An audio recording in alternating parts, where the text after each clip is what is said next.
Yeah, I gotta agree with you, Nightwing. A little bit surprised that someone wouldn't bring Wonder Woman, but I'm glad to see a little bit of that diversity. They are bringing Green Arrow, Aquaman, a Superman Satanya, and a Shazam Ivy. So between the Superman and the Aquaman, right, still seeing a lot of that might faction coming in. Um, which is, as we discussed, just so good at enabling and supporting other factions as well. Now, I do believe that we're going into our first match here. Looks like it's going to be Art Fleck versus Ali Mart. I'll grab the bracket for everybody here. If you'd like, we'll drop that bracket listing into the chat so that you guys can follow along what the bracket's looking like. So it looks like we got Superman Aquaman versus Superman Batman. Very interesting. Oh, and YOLO Solo. Ali Mart versus YOLO Solo. All right.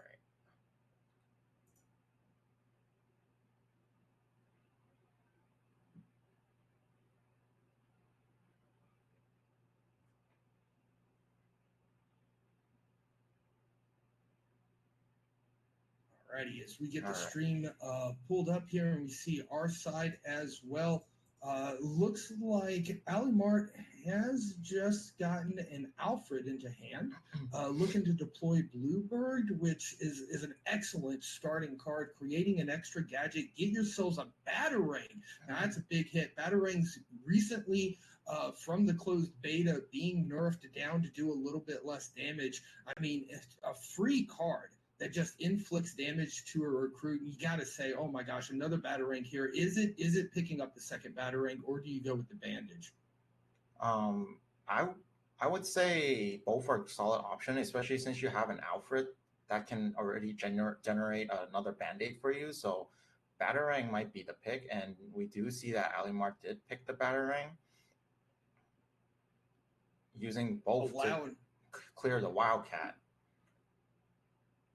Yeah, excellent. Getting us a chance to get into that lowest lane that was being protected here. Again, I love this part about DC Dual Force, the setup and the protection that you've got with the board state and where you're putting things here, where, we can see YOLO Solo from the other end just, like saying, hey, come after my face, come after my leader's health, but do not attack Lois Lane, putting the protection on a minion or a recruit as opposed to the actual leader characters. And I love that aspect of DC Dual Force. You really have a lot of micro decisions that you've got to make with your placement. Yeah, the placement is definitely very important. Not even just when in the early game where there's 3 slots for the front row and 1 for the back row, but if one of your leader gets killed, you have 2 slots in the back row. So a lot of those micro decisions, like you said, mattered a lot to how you place your board, and sometimes that can win or lose you the game.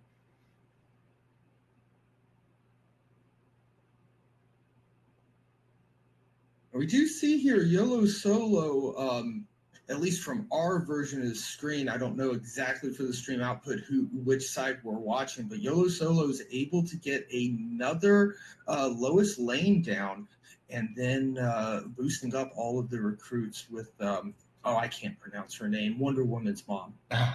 Queen Hippolyta, I believe.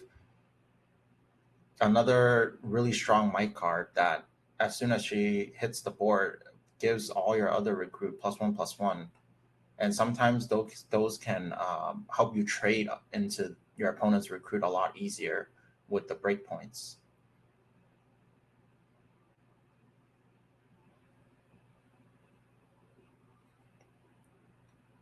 So here we see Ali Mart is just slamming everything into Aquaman. Yeah, and I've got to agree with that. I mean, Superman is extremely scary. I mean, that 7 attack power coming in, and he's not taking any face damage. That is scary, but to me, it is that Aquaman. I see an Aquaman 9 times out of 10. I don't care what the other leader is. That's who I'm targeting down. That's who I'm going to burst down first. Because if Aquaman's allowed to start snowballing out of control, that's it. That's it. And even if you remove Aquaman after he's snowballed out of control, well, guess what? You've probably built the deck to have sea creatures in your deck, so you're still getting powerful units even after Aquaman's gone. Yeah, definitely. I agree. Not only that, but one of Aquaman's sea creature is the seahorse. And even as long as the seahorse is on board, it doesn't matter if Aquaman has enough charge to activate his ability, he can still attack. And he has invincible. So if the seahorse sticks on board, that means Aquaman can attack every single turn, and then every 3 turns he can activate his ability to have even more attack to just easily take out any mid-range size recruits. I see that power of the Batarang coming in here for a moment. Um, Being able to just go ahead and take care of that back unit and not sacrifice anything, getting rid of another lowest lane. This is looking really good for Ali Mart, in my opinion.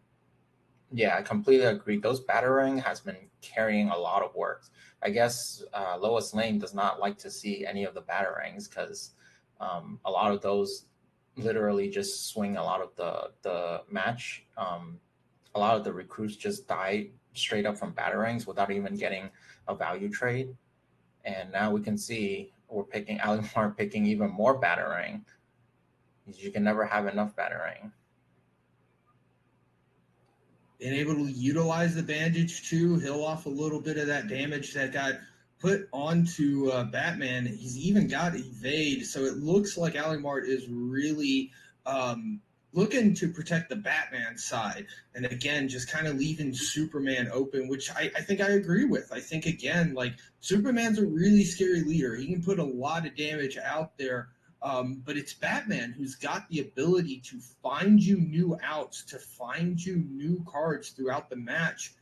So shutting that down is going to shut down a resource that you're able to generate throughout the match, which I think again makes Batman the target between these two.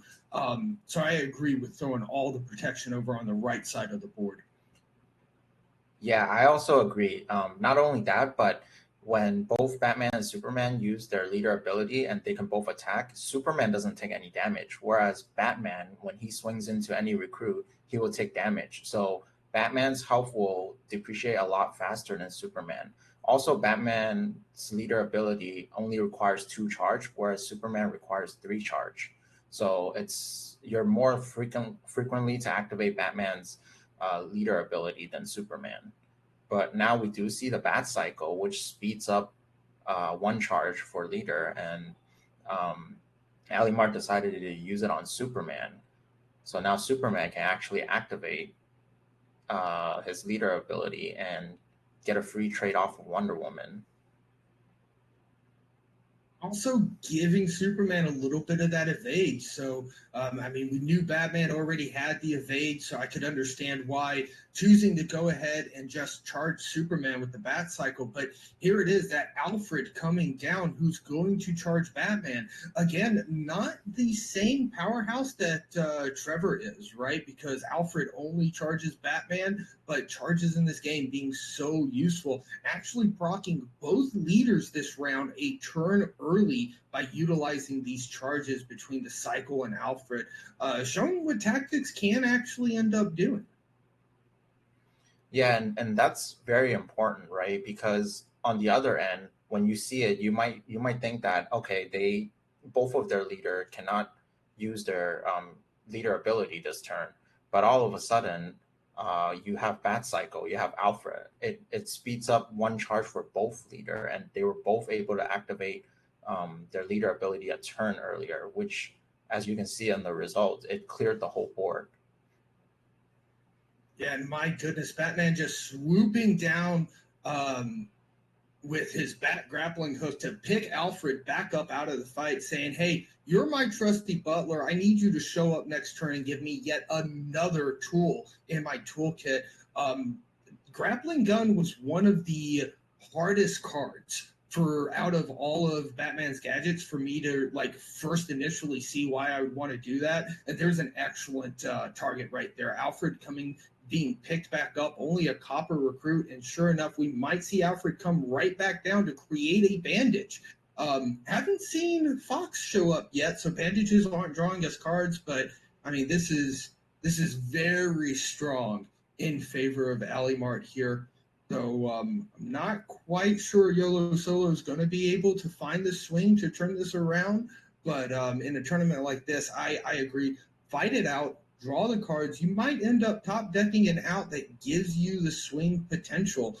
So I think we're going to see a lot of punches come in here, but it's very clear advantage for Alimart right now. Yeah, I agree. Right now, in terms of hand size, the board, Alimart is clearly in the lead. There might be cards like Unexpected Help from the Might side, but even then, I think Batman's gadget has carried the whole game, and it's not very like a huge swing turn. It's just incrementally every turn after turn, a battering here, a bandage there, and slowly, a lot of the recruits that normally wouldn't have been able to stay alive were able to stay alive because of those gadgets. Now, this is a best of three, so we're only on round one right now. So, YOLO Solo will have, at least one other match here to try to swing it around before being eliminated out of the tournament. But as of right now, I think it's just a couple more trades. We do see the Fox coming in. I'm interested to know if the Fox gets played this round. I kind of think maybe we don't need it, but out of all the cards in hand, I think I'd be playing Fox just to, yeah, there it is. There's the lethal. If we would have kept going, I would have probably just gone ahead and played the Fox to make sure that my gadgets go ahead and get powered up. Very interesting. And guys, I want to thank everybody in chat for being here, following along today, watching us, and giving us a little bit of that feedback.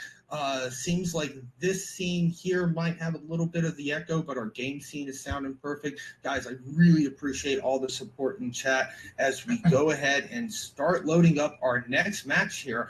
Aquaman and Green Arrow versus Ivy and my boy, Joker. Now, this is very interesting because Ivy's leader ability, before the patch, she was summoned a 3/2 Vine, and a lot of the times that's just easily trade off. But now it's a 3/3, and those breakpoints, a lot of bronze recruit have 2 power, so it's not a 1-for-1 trade anymore. So we'll see how much those Savage Vines take into effect thanks to the buff it had. I gotta say, I find it interesting here that we're teaming up Ivy with the Joker. I'd almost think with if you go Ivy with Anarchy, you might want to be looking at Harley Quinn, utilizing the adrenaline rush there to draw more cards, which should be proccing your Ivies. But I could understand how the firepower behind Joker's leader ability is extremely useful. So I'm interested in seeing how this deck synergizes and pulls out some wins for us.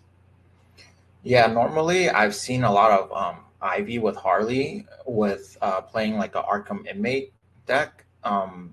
You want to keep, especially key Arkham Inmate cards like Black Mass, alive as long as possible. So Harley being a 2 charge could swing and clear a lot of the boards. But it's interesting that it's getting paired with Joker, and we should see that maybe this is due to Poison Ivy's buff. And now we can see that Alimart very, very instantly trying to use all the resources to take out the Black Mask, because that will snowball out of control. Yeah, and it's good that we got rid of that snowball before it got any bigger. I gotta say, Green Arrow is one of my favorite leaders too. Just like very similar to Batman, where you're generating card resources so that you can potentially find outs or find a way to clear and get yourself to lethal. But I think Green Arrow does it in a very cool way where you can actually turn around and use Green Arrow's ability to fill out your curve. You only have a bronze left, only have a silver left. Be looking for that level of resource. You can go ahead and pick those up. So I really love the kind of coupling here. Green Arrow here to give us some lane control, or not lane control, but board control, with Aquaman giving us board presence. So I dig that combo a lot. Yeah, for sure. And not only that, if you already fill out your curve this turn, you can still activate Green Arrow's ability to search for a higher tier resource arrow for next turn. So it not only can fill out your curve this turn, but you can plan a couple of turns ahead too. And now we see that Poison Ivy, the Savage Vine, is now a 3/3. And um, normally, the two recruits on Ali Mark's board, if there was no guard, it can just kill off the Vine. But now, with the buff 3 health, it's not able to just do it freely. Yeah, those breakpoints being so important, Nightwing. It's kind of funny, right? People will look at it one power difference, or either direction, either north or buff, and feel like it doesn't make that big of a difference, but it really does. Because if you can get over a breakpoint, if most attacks are commonly at 2, you've got 3 health, there's a good chance you're going to be making it into that turn 2, turn 3, whatever it may be, and receive maybe a Black Cat buff, or maybe a Wonder Woman buff. So those breakpoints are extremely important, and bumping Ivy up there to that 3 health, I think, is going to make some really viable Ivy decks come into the meta. Yeah, I certainly agree. And we can see why cards like Batarang and Harvey Bullock is so useful, because that one extra damage can be uh, just the difference for the breakpoint to clearing something off. Yeah, so we see the green arrow being activated immediately here, and I have a feeling we're looking for a cheap repeating arrow. Didn't find a cheap repeating arrow, but maybe 2 damage to the entire front row is enough. We've got 2 silvers, though. Get the 3 damage. That makes sense. No reason to get a copper resource. Being able to go ahead, clear that Ivy, but again, look at that. A breakpoint. 1 HP left over. How are we going to clear that out? Do we sacrifice Harvey for this? Of course, we play a Harvey to get that 1 extra damage in, and then sacrifice our second Harvey to clear that recruit on the back line. But I think one thing we should talk about was YOLO Solo's last turn, where they had a Joker ready to charge, and then they activate a card to increase the firepower. So every ping that Joker did was 2 damage. That sea creature whale had a lot of health, but because every ping was 2 damage and it hit it, I think 2 or 3 times, it essentially helped set it up so that now both of the boards are pretty much clear again, and initiative goes back to YOLO Solo. Yeah, this so far looking to be much closer of a match compared to our last one. Both combatants being able to really keep the other side pretty clean and clear. Again, utilizing, like you said, firepower with Joker to clear out the board, or Green Arrow to find the right arrow to help clear.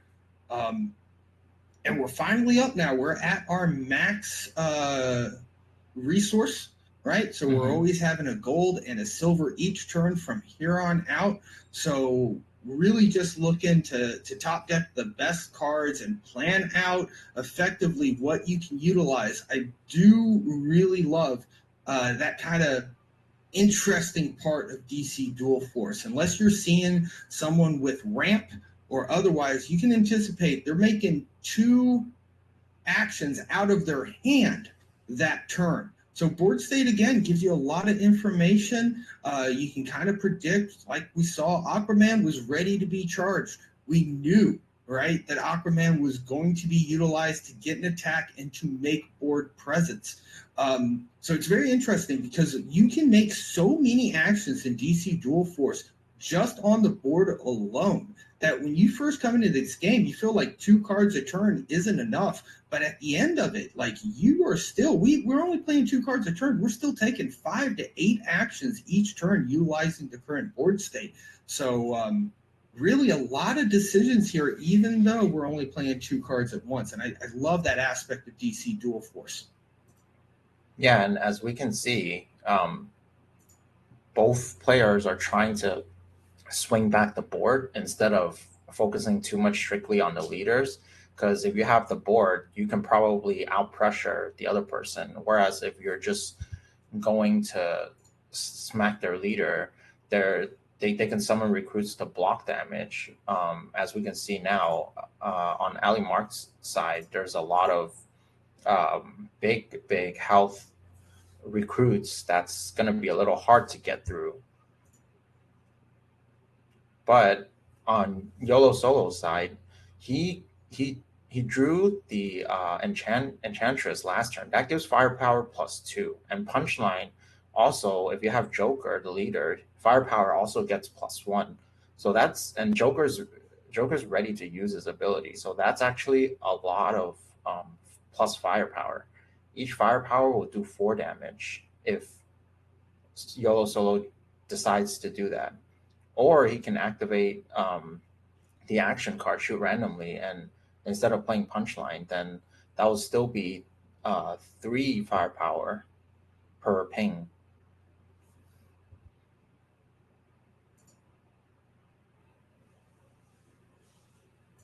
Very interesting. Aquaman definitely in danger here. Now only having 2 health and so many different resources in Anarchy, just like shooting randomly or Joker's ability could accidentally RNG our way into killing off Aquaman. I don't think Aquaman and Green Arrow together have any resources or tools in their kit in order to heal. Um, Unless I don't know, maybe what's the one might card that generates a new leader? I forget what the name of Unexpected that. help. Unexpected help. Yeah, unexpected help. I think that might be the only like healing quote unquote kit that we could potentially see in this match. I don't think Anarchy or Ivy's going to have anything to heal on their side either. Yeah. But for unexpected help to activate, one of your leader has to die. So currently, even if Ali Mark has that card in the hand, it still cannot be activated until one leader dies. But also on YOLO Solo side, the 612 Enchantress, it's a 12 health. I mean, on Ali Mark's side, there is enough power of recruits to trade it off, but are you doing 2 of your big recruits trade just to trade off that 612? Or are you leaving it alive? And Punchline also has lethal, so anything she damage will will instantly kill it.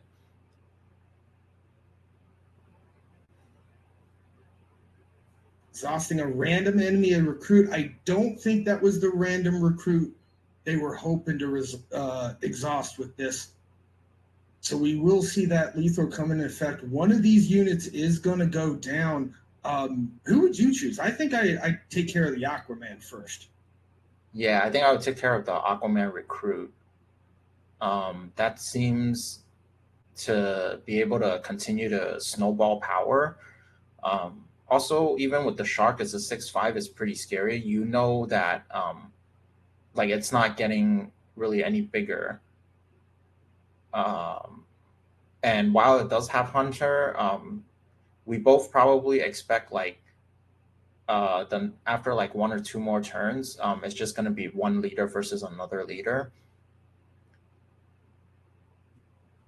Because Aquaman, the leader, only has 1 health, and Poison Ivy has 5, and but there's the shark on play.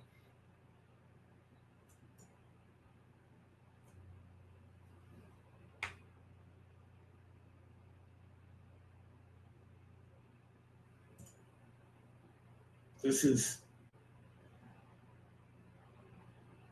This is getting here. Like you said, we're about to enter into the kind of the next phase of the DC Dual Force match where we're down to just one leader, DC Solo Force, if you will. And it's very interesting here to see, again, this match has been neck to neck. Both combatants are about to enter that next stage of the match at the exact same time. Um, just really well executed, really making sure that they are controlling the board space. I mean, honestly, I think, you see the decision here. We're not just taking the shark and going straight for Ivy. We could have already taken care of Ivy, but making sure that the board space is under control is so much more important than getting rid of Ivy this turn. Ivy's not going to charge next turn. Joker might get charged here soon, but we've got a couple of turns to take care of Ivy before she makes an impact again. And we have to remember, Joker having the charge, it's paired with Enchantress. If Enchantress doesn't get cleared, each of the ping that Joker does is 3 damage. That can easily wipe the board for Ali Mart's side. So as we can see, Ali Mart taking the trade just to kill off, and with the arrow just to kill off the Enchantress, and still have a recruit left that can kill Poison Ivy. But they're considering going for the Joker or even the Ventriloquist.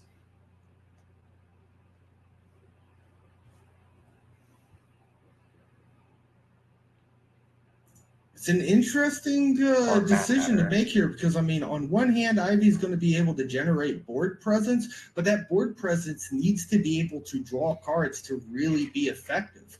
And we haven't seen a lot of draw, I feel, coming from the opponent. Whereas Joker's hero power has been impactful. It has cleared the board. It has been comboing with that firepower. And it looks like Alimart is respecting Joker in that way, saying, look, I know I can clear Ivy right now, but Joker is the leader that can turn this around. Joker is the leader that can take my board space away. So I'm going to switch focus and get rid of Joker first. Yeah, completely agree. Because Ivy being at 5 health, she's probably not too much of a threat. Like she's just one swing away. The the other thing is Ivy's leader ability only creates a 3/3 per turn or per every 2 turns, but that's especially this late in the game, the stat line isn't as impactful. So now actually we see Ali Mark's Aquaman getting cleared off first.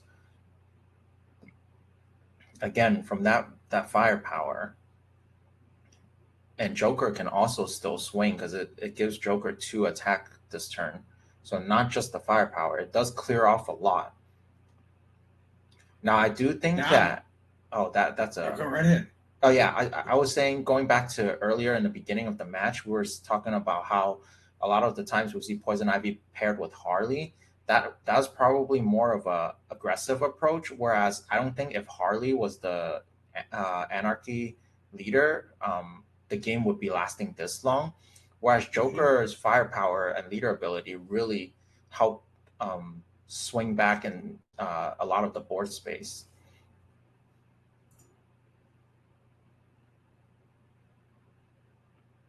Yeah, Joker's really being able to make a difference here in this match. Now, one card a turn now, right? We're because we don't have Harley here, which I think I agree. I think one way or the other, right? This game would have already been over.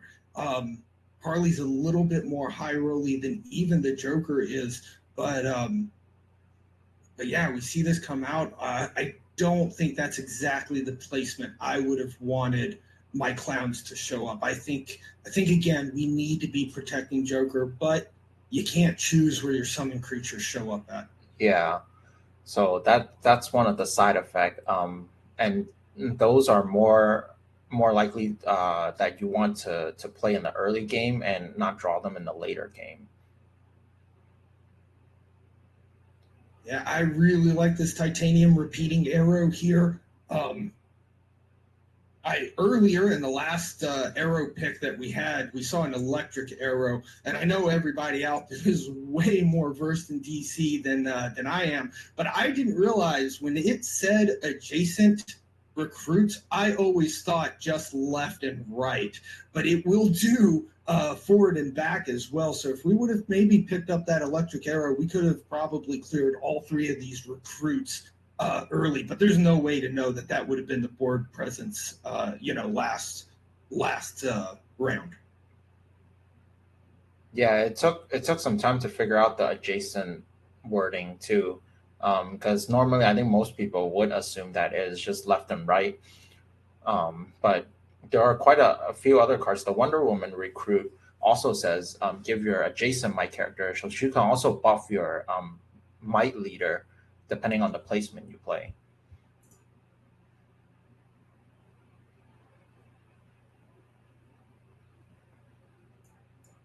Joker again unleashing uh, the leader power there, but this time not necessarily getting the clear that we were hoping for. Oh, Gonna get another shoot randomly here. Oh no, wait, it's a not yet.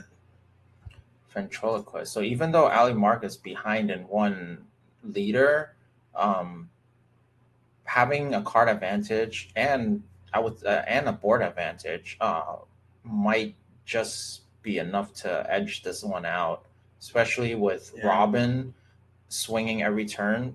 Basically, Green Arrow is ready to activate his ability turn after turn, and this one is over. Wow. Wow.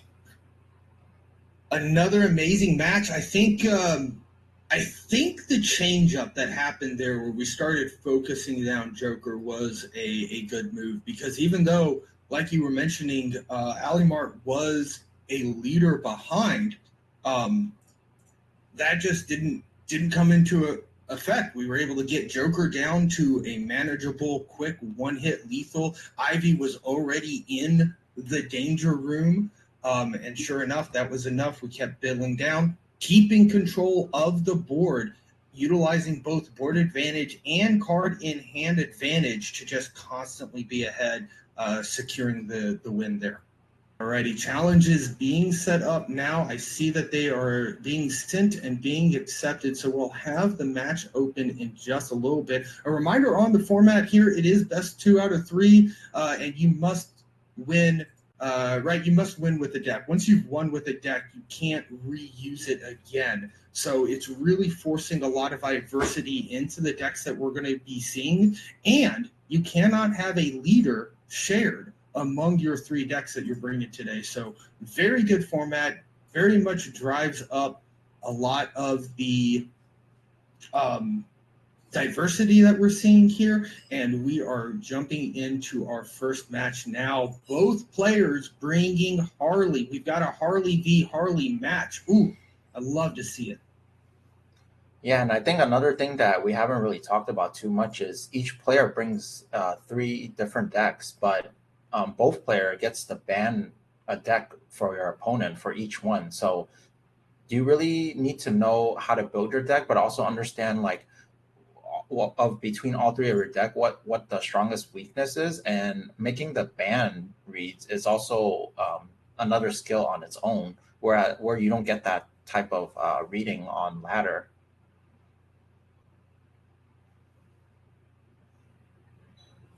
Yeah, yeah, very interesting, right? And it's an open deck list as well. So again, not something that you normally experience on ladder, but you can kind of really predict and know, okay, well, my opponent doesn't have that card in their list, so I'm not going to have to play around that. Yeah.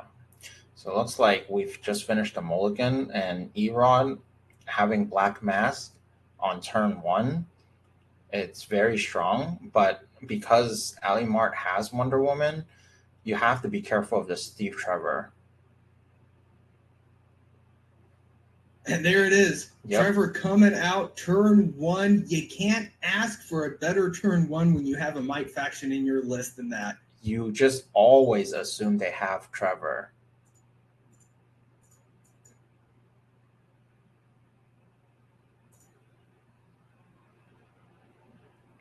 see ventriloquist coming out. So after you deploy another Arkham inmate, you're going to get a random, oh my goodness, shoot randomly. And we're going to get, is that two Arkham inmates? Do they count Yeah. as Arkhams? Oh, look at that. So after one goes off, and then the other one goes off again.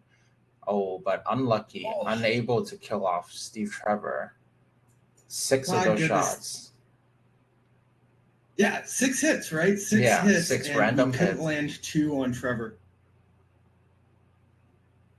Trevor's out there dodging shoot randomly better than, or just as well as I dodge gift bomb subs out there on Twitch. Good job for you, Trevor. Now, see, this is one of the recruits that I kind of don't understand why the Mascarian Minotaur is a bronze resource, but it's a 3/4. I feel like that's why a lot of people pair things with my class, just because you have a 3/4 for a bronze. That's compared to the field, it's overstated. Yeah, very much so. Now, if I remember correctly, that's the recruit that attacks randomly? Is that No, am I no, recalling correctly? that's the Anarchy recruit. Oh, That's you're a right. three You're right. four. That's still only a 3/4, but then it has the, I guess you can call it a downside that it attacks randomly. But the Minotaur feels like it's one of those early player experience, just vanilla stats card, because it doesn't have an effect. So it will always be a 3/4. Oh, and Yeah, that's just really strong. we see Erod playing Indoctrinate, and it pulled, I believe, Giganta, which forced Erod to discard a card, but he has a 7/7 with guard on the board now.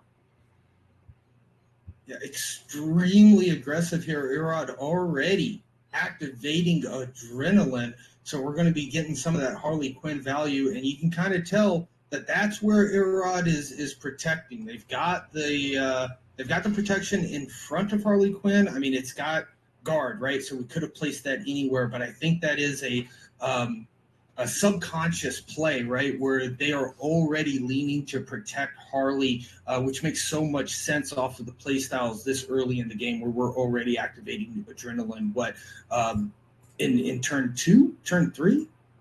I believe it's turn 3. Because Indoctrinate was a silver resource. Yeah.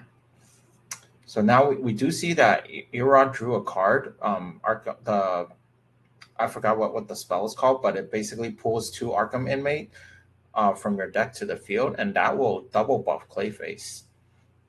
And it highly looks like Clayface is going to survive because Giganta, being 7/7 with guard, it's very hard to clear on the earlier games.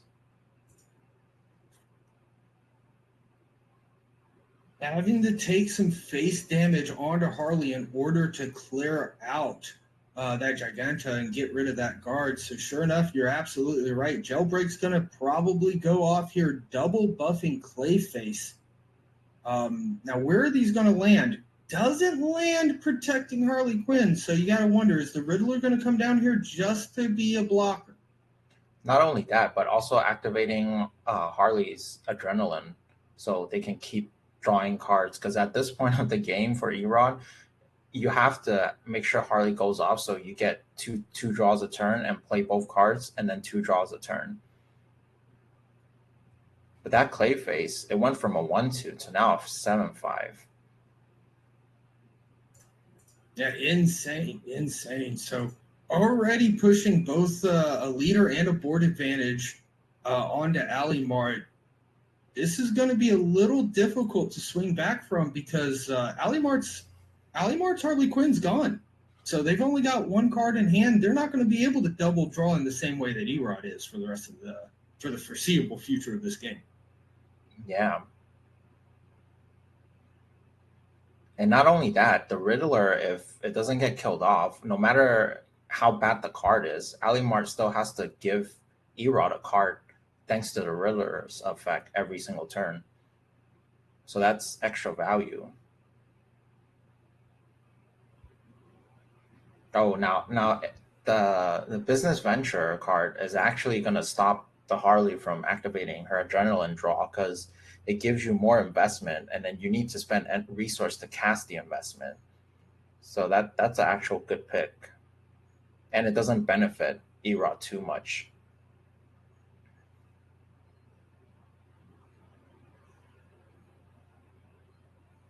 Getting rid of that clay face again, just do not want that to continue to snowball out of control. And then picking off the Riddler, making sure that they're not getting more cards to their opponent. But again, like you said, Nightwing, making the best out of a bad situation, throwing over the investment there, a card that I'm sure Erod was not Oh, looking to get into his hand. yeah, but that top deck, if it wasn't over before, it is definitely over Yes. now.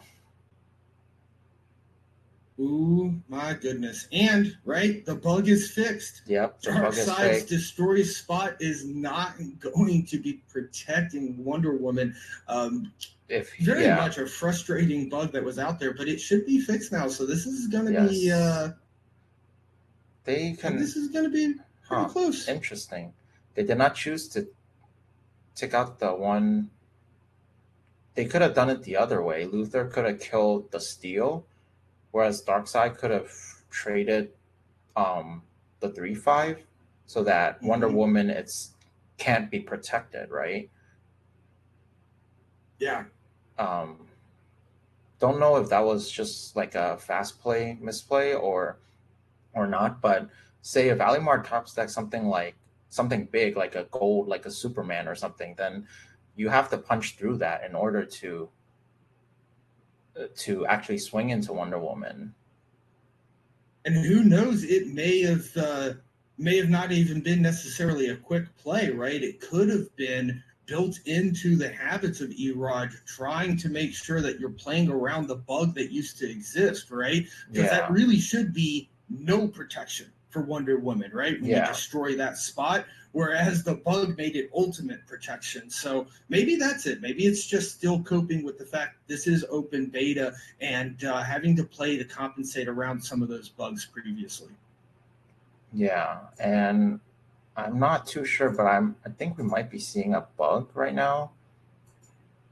Yeah, unfortunately, we're not actually seeing this 3-4 attack Wonder Woman as we expect it to. Kind of just Yeah, stuck there in animation. Um, hey, but it's an open beta game, and that's kind of the importance of an open beta is being able to get this out there into the hands of everybody. Ali Mart recognizing that they were just impacted by a bug, throwing out some friendly emotes and saying, "All right, I'm conceding. You should have won this game." Some good sportsmanship there for sure. yeah, for sure. The game looks to be over. Just having Darkseid stick on the board can essentially destroy everything, all the spaces, and if you can't remove Darkseid, the game will just be over sooner or later.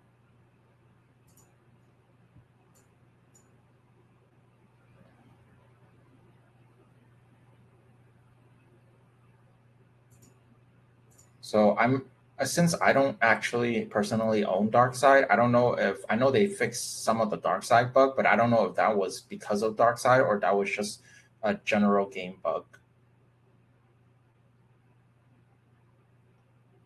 Yeah, I'm not quite sure there. It did kind of look like the recruit like got stuck trying to attack the destroyed space, so maybe it's unique to Darkseid, maybe it's not.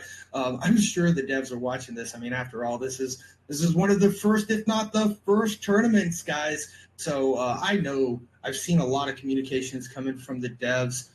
Seems like the game froze there, so maybe it wasn't a bug. Maybe it was just like a frozen game issue. Not sure, but I know that the devs are always watching out there, and they got us to open beta early so that they can flush out and find all of these places and do the balance updates and do the bug fixes. And they've been working around the clock. So now we see a new match coming up: Wonder Woman Zatanna versus what was that, Harley Quinn and And Wonder Wonder Woman. Woman. Wow, another half mirror match. Earlier it was Quinn v Quinn. Now we got Wonder Woman v Wonder Woman. Now this is interesting because Satana actually cannot attack, right? with her leader Mhm. ability versus Harley. But Harley, you know what Harley does, whereas Satana, you never know which magical spell they pick. There are some AoE spells that they can pick, or there are some that can kind of swing the board.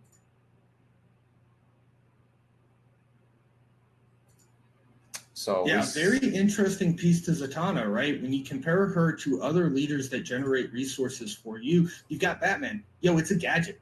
I know it's a free gadget. It's one of these Mhm. four. You got Green Arrow, right? You know it's a trick arrow. There's only so many trick arrows, so you can predict that. But if I understand correctly, Zatanna just kind of gets any spell in the game, right? It could be anything. No, it's specific a set of magical spells, but a lot of there's a lot. I think there's a lot more magical spells than um, the specific arrows. Also, like the spells can generate recruits, or it can be AOE. It can also affect leaders, whereas I believe the trick arrows cannot affect leaders. Got you. So, although it is a limited pool of magical spells, it's just so much greater than gadgets and arrows. Which, to me, to me, and my novice playing experience, just feels like the whole world. Like Zatanna's getting anything. Yeah, so we do see the Satana activating the first charge in the game. The board is quite scary from Ali Mark, but Ali Mark did go kind of all in. They only have one card left in their hand, so hoping to probably proc the Harley Adrenaline every turn. And that Mr. Freeze timing. So Ali Mark is saying if you want to activate Wonder Woman's ability, you don't get to attack with her. Yeah, an excellent freeze coming down. These are some good pick. Summon Nurgle, the Duke, that one actually does quite a bit of work, especially for earlier swings. Now the Minotaur will probably get out of range for if Alimark decides to use Wonder Woman's ability, but overall, I think that's still the right pick just to kind of AOE the board, reset everything. Because the recruit that is summoned deals 3 damage to all other recruits, which you don't really care too much for your side, for Erod's side of the board. Yeah, or deciding, hey, I'm going to save this Wonder Woman activation when I can actually attack and I'm not exhausted, not caring to push that Minotaur out of range.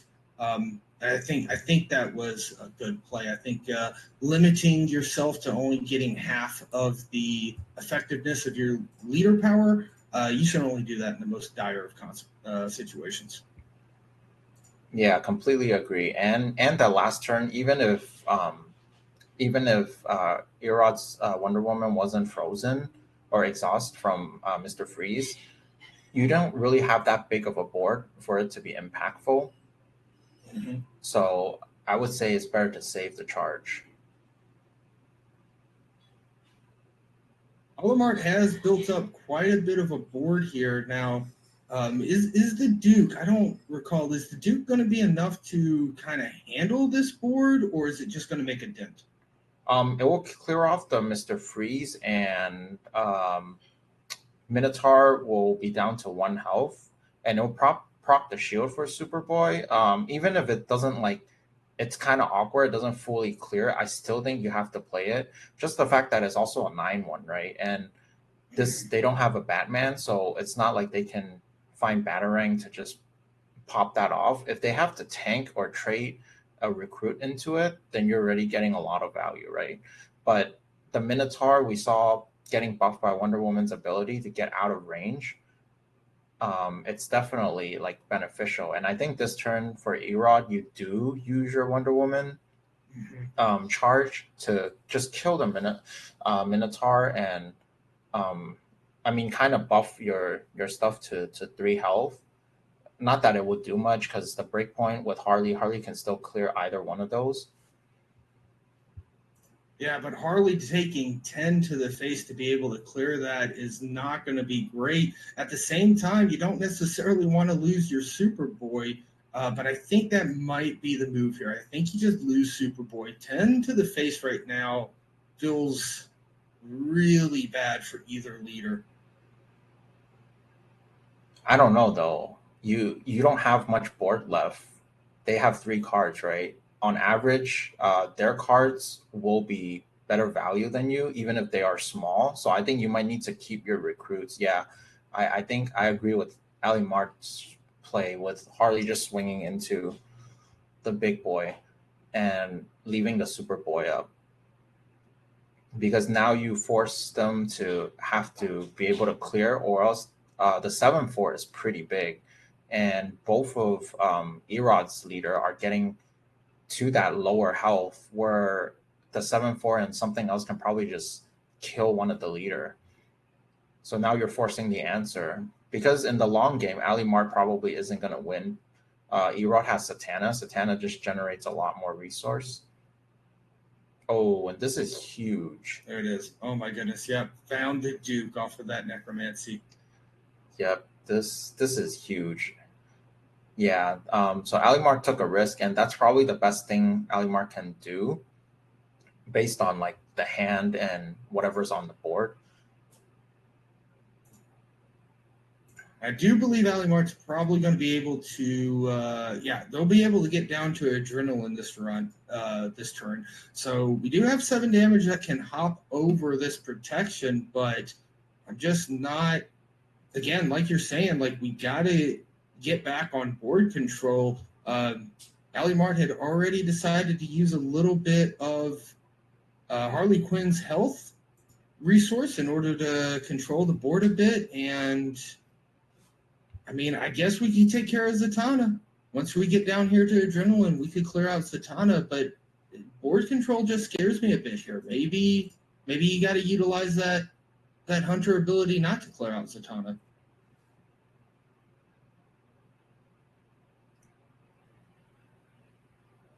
Um, I don't know. Wonder Woman will probably have to, if the hunter does not clear Satana, then it will trade into Steel, and Wonder Woman will probably have to trade into the 9-1, and then Ali Mark is gonna force Era to have an answer again.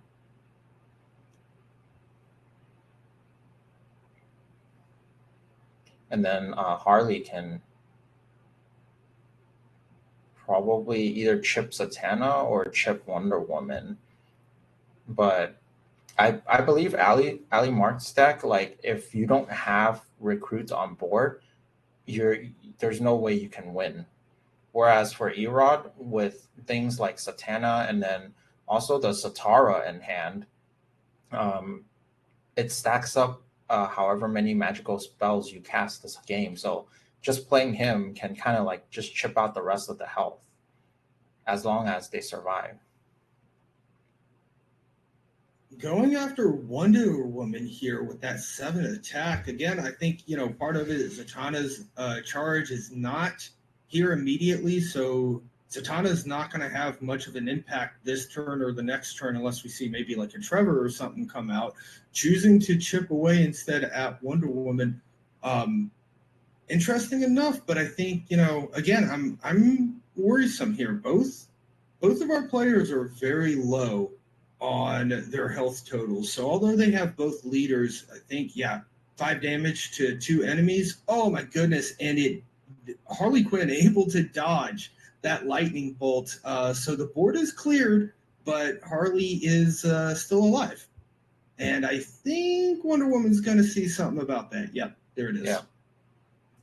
And yeah, on average with Anarchy, on average, like if you're playing Harley, you're more aggressive. So the later the game gets, the worse, um, the worse your draws are compared to your opponent. So yeah, they set up like a decent size board here. They also don't get the adrenaline anymore, right? Oh my god, and they drew the truth and justice. But they do have to find a way to get rid of the recruits. These are all decent. As long as Erod still has one leader survive, the Satara can chip away like probably just 2 turns to get rid of Ali Mark's leader, and the Satara doesn't care about recruits. It damaged the leaders directly at the end of the turn. So as long as he's played, he already does it once, and if they can't clear it, then he can probably just finish off the game.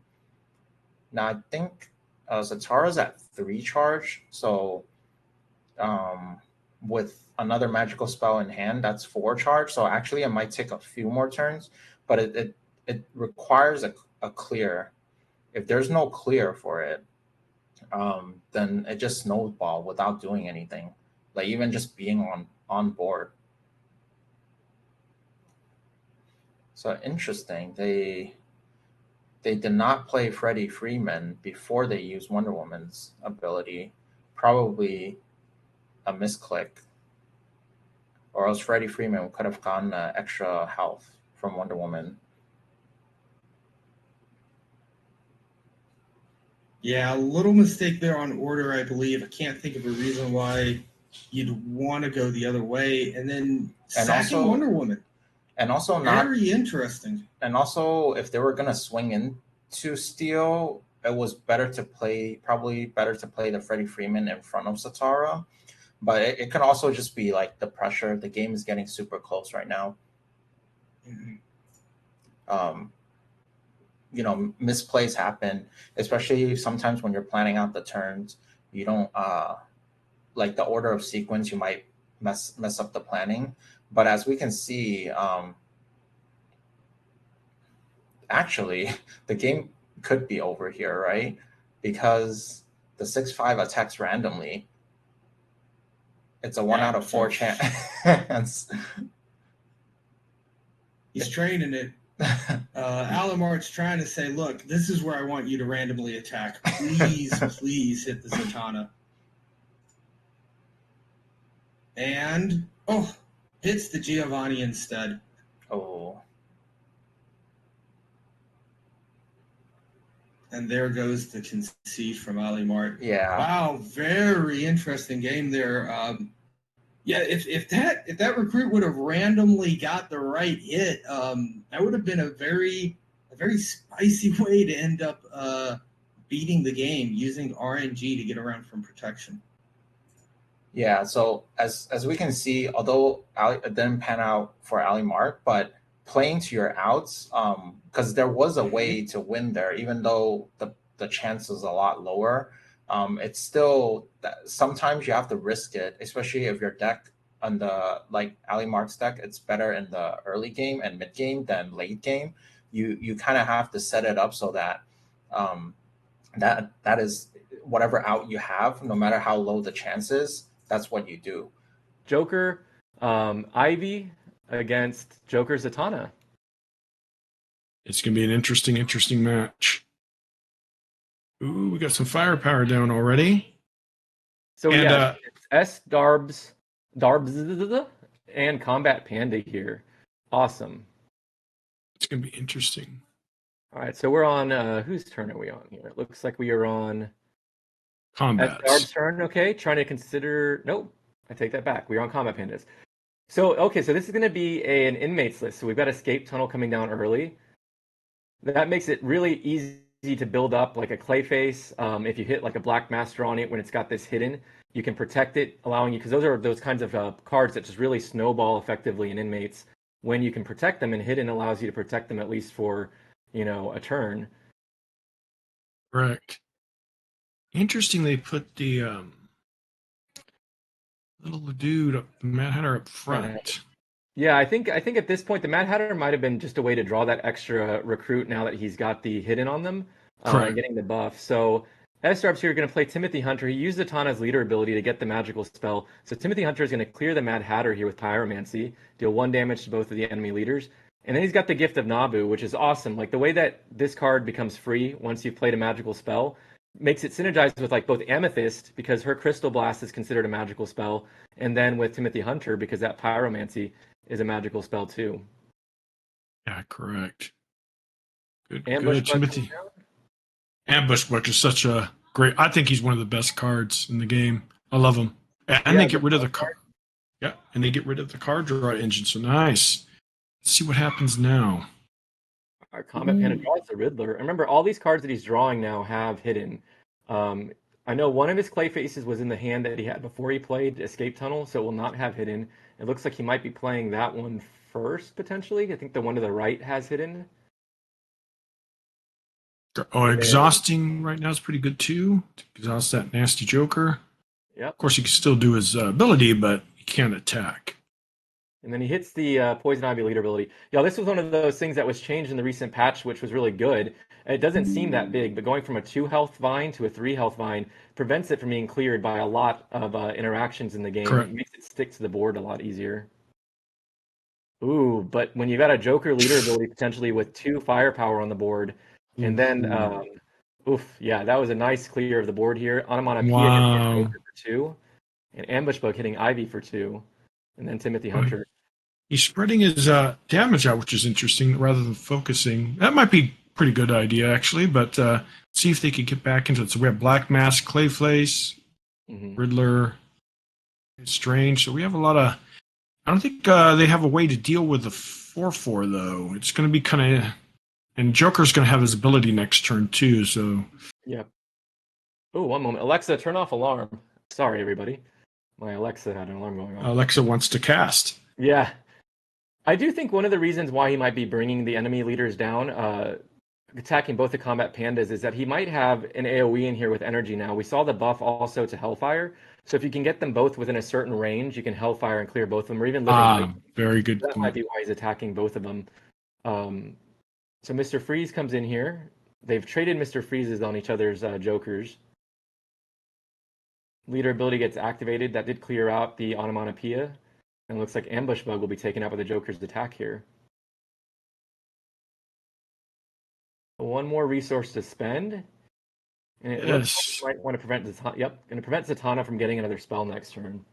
That's probably a really good idea. Because they can't do anything against Joker, so it's no point using it on him. Right. Joker's leader ability has that value even if he can't attack, too. I mean, correct. So, like, the exhaust is good to prevent that 2 additional damage. One of the things that, like, is fun to consider is, like, especially for people playing the Batman Wonder Woman list, is sometimes you don't want to exhaust them because if they're trading, they're losing health, right? Once you get to a certain stage in the game, but... Yeah, that's actually true. You make a very, very good point. You see that a lot where people use their, especially with Wonder Woman, their ability, obviously situational, but they use it ineffectively and don't save it, and I think a lot of times that's a big mistake. Right. So it looks like Timothy Hunter will finish off Poison Ivy here after that big Cupid play. Also, Cupid is one of those cards that just gives me nightmares because it always seems to hit the one card I don't want it to. And this is the trouble with Escape Tunnel when you're playing Inmates, is that everything you play has hidden now. It makes it hard to put blockers down and to protect your leaders. So that's the trade-off, is you have to go full on offense, basically the smork with the Inmates, knowing that your leaders are going to be taking damage unprotected, since you can't just drop a recruit in front of them. Yeah. And I think this is over, guys. I don't... yeah. Yeah, there would have to have been a complete board clear here, potentially, and then playing enough on the board to prevent a Joker leader ability to single shot from hitting him. So that's the end of the first match here. All right. Looks like we'll be heading now into the next one. Very interesting, and I love seeing the Joker. I mean, some people don't like RNG in games, but I think Joker's perfectly fine. It kind of fits his chaotic personality, madness, and mayhem. So yeah, I think he's good. Yeah, Joker, because he really gets incredible value, even if you just have 1 firepower on the board. But if you get a turn to play like Enchantress, which I feel compelled to say Enchantress. If you get Enchantress down the board now, each one of those shots is doing 3 damage from the Joker's leader ability. I mean, and the fun part for me is it's like roulette or like a slot machine, watching where those shots go, because your opponent can have a full board and every single shot might hit one of the enemy leaders, and it's just like chef's kiss watching that happen. And the ones that have been casted, there has been no Shazam, but that doesn't mean he hasn't showed up in the matches that weren't covered, guys. So they're possible that there was a Shazam deck or 2, but nothing in the cast versions yet. I mean, the cast broadcasts. We haven't seen Shazam. All right, so we get to round 2. It's going to be the Joker Ivy list again from Combat Panda. Now S-Darbs has Batman and Ivy. Ooh, interesting. Today, actually, it might have been against S-Starbs.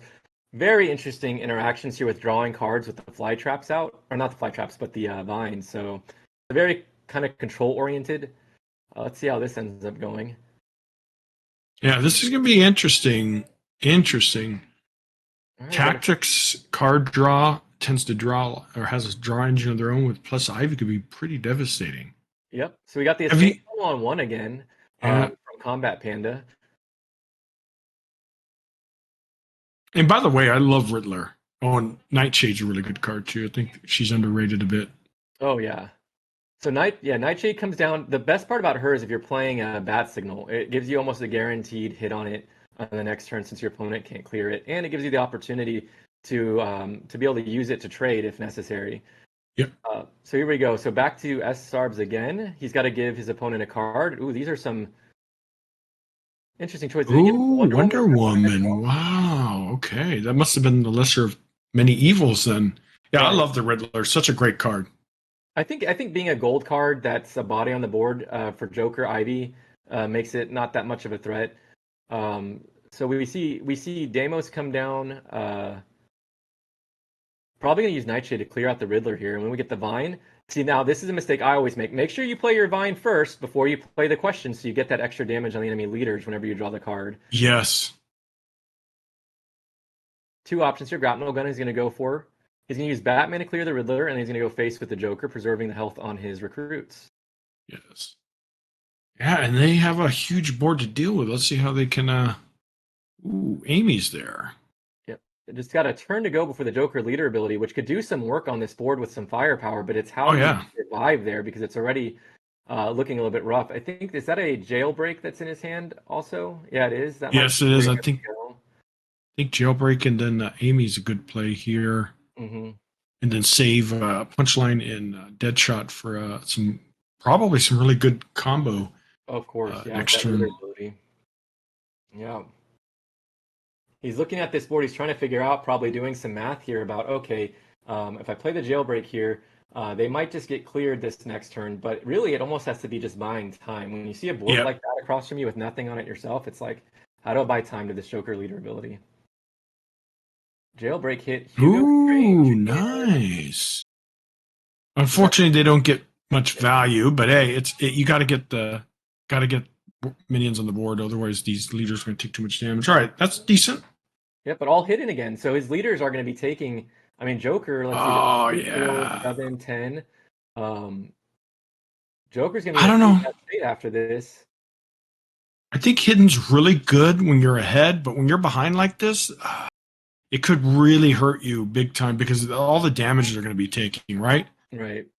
Luckily, the leaders can't attack, or Batman can't attack, so it makes it a little bit better. Yep. I think the list might run Bat Cycle, though, so that would be what he doesn't want to see. So just going to start swinging at face, starting with Nightshade, get Joker down as low as possible, and then, I can see some interesting plays here where, theoretically, he could grapnel something and then play Gordon over something and get a card. Now he doesn't even really have to do that. Right. He'll grapnel the Deimos. And if I'm mispronouncing that, y'all, I apologize. But electing not to use the Gordon yet. He wants to go and take out this Vine. Wow, okay. Not bad, not bad. Oh, go ahead. I was going to say Joker's in real bad position right now, but let's see what he does with his little bit of firepower. I mean, this could be a full board clear for him, which would be correct. Nice. Yeah, that trade's good to get room for his firepower. Mm-hmm. He needs it desperately right now. He could actually probably clear this board. Now, what excites me is this Poison Ivy in his hand, because that could be a way, potentially, to steal a win here. If you can get Ivy down. I'm not sure if she has hidden. I didn't see when it was drawn. But because that Ivy's got lethal on an enemy leader when she hits her. Right. So, you know what? You don't see Ivy get played that much. I have her in one of my decks, and I think it's because, would you dare say she's a win more card? There are some lists that definitely fuel her. I've seen some Lex lists that use her and everything like that. She's got interesting. Now, personally, my favorite matchup against her was when I was able to possession on her and she killed the the opponent's leader. She did good work for me then, but Ah, I haven't nice. personally tested her that much in the lists that I run. All right, so coming back here, this board has now been emptied. So now S-Darb's kind of put on the defensive with a 9-1 Clayface standing on Oh, their side. Really needs to draw a Batarang. Didn't get one, but can still a Mega Beam or Ritual Sacrifice potentially. He's got Gordon. The squad car could hit Clayface there and clear it out, get rid of the big threat. So he took the it's tear gas. it's kind of funny when you have such huge boards and you can't go face, right? Yep. Let's see what he does here. Gordon's such a high value recruit at silver. He himself as a 3-3 doesn't seem like much, but the evade makes him able to defend very well. And then you get the squad car with speed, which is fantastic. Yep. And you remember, yeah, they nerfed Gordon. He's still good. So if See, people are new to the game, I wasn't in the creator beta, so I didn't get to play with him until closed beta when he was always a 3-3. ooh, they choose to. Okay, firepower's good. The only thing is, Joker's not. Oh, okay, cool. I was gonna say Joker's not gonna be doing his shenanigans anytime soon, and but they able to get rid of the 9-1 really nice. Right. The board's a lot more manageable now, at least. They still got that poison from Punchline, so that's good for them. Well, here's the unfortunate Joker Ooh, now. They've got lethal on Joker. Oh wait, we're on. Actually, I take that back. So we're gonna have to see a defender come down. I'm just wondering what defender he's gonna be able to play. That's where that Wonder Woman might come in handy, because that might be what he has to use to protect Joker. Right? Trying to decide. Losing this firepower is tough, but you definitely need to keep Joker alive going into the next turn that you have here, so you can use the leader ability again. yep. Okay, they take out the good commissioner. Ooh, Ivy is such a good thing about Ivy too. She's not easy to kill, right? She's pretty. Mm-hmm. Oh, there, yeah. Joker should be protected for a while. See, I actually think Harvey's such a great card, by the way. yeah, S-Darb's like has this Omega Beam in his hand, but Ivy's got hidden. Can't even use it to clear this turn. So S-Darbs might have to prepare here for no matter what I do, potentially I could be losing one of my leaders. Oh, but he draws Dark Side. Oh, wow. Can't target Harley though, so really he'd have to go for the bind if he wanted to play it. Is he going to do it for a fine, though? I mean, it is tempo, and it'll be restrict them one board space. That's huge. Yeah, I just think because Joker's low enough that maybe you feel like getting rid of the blocker for the rest of the game in front of Ivy could be helpful. Harley Quinn is probably the stronger recruit, but he can't hit her this turn. Yeah. He could also just Omega Beams this turn and see what he draws, get that draw, and maybe find something that he can play. But at this point, with the recruits that he has in his hand, it might be pretty tough for him to protect one of his leaders from getting hit by Poison Ivy. Yeah. And I really would love to see Poison Ivy get a KO during a tournament. That'd be kind of awesome. Oh, that would be. Let's go, Ivy. So we've got the Riddler potentially here, deciding where he wants to play it. Maybe coming back to Omega Beams as his option.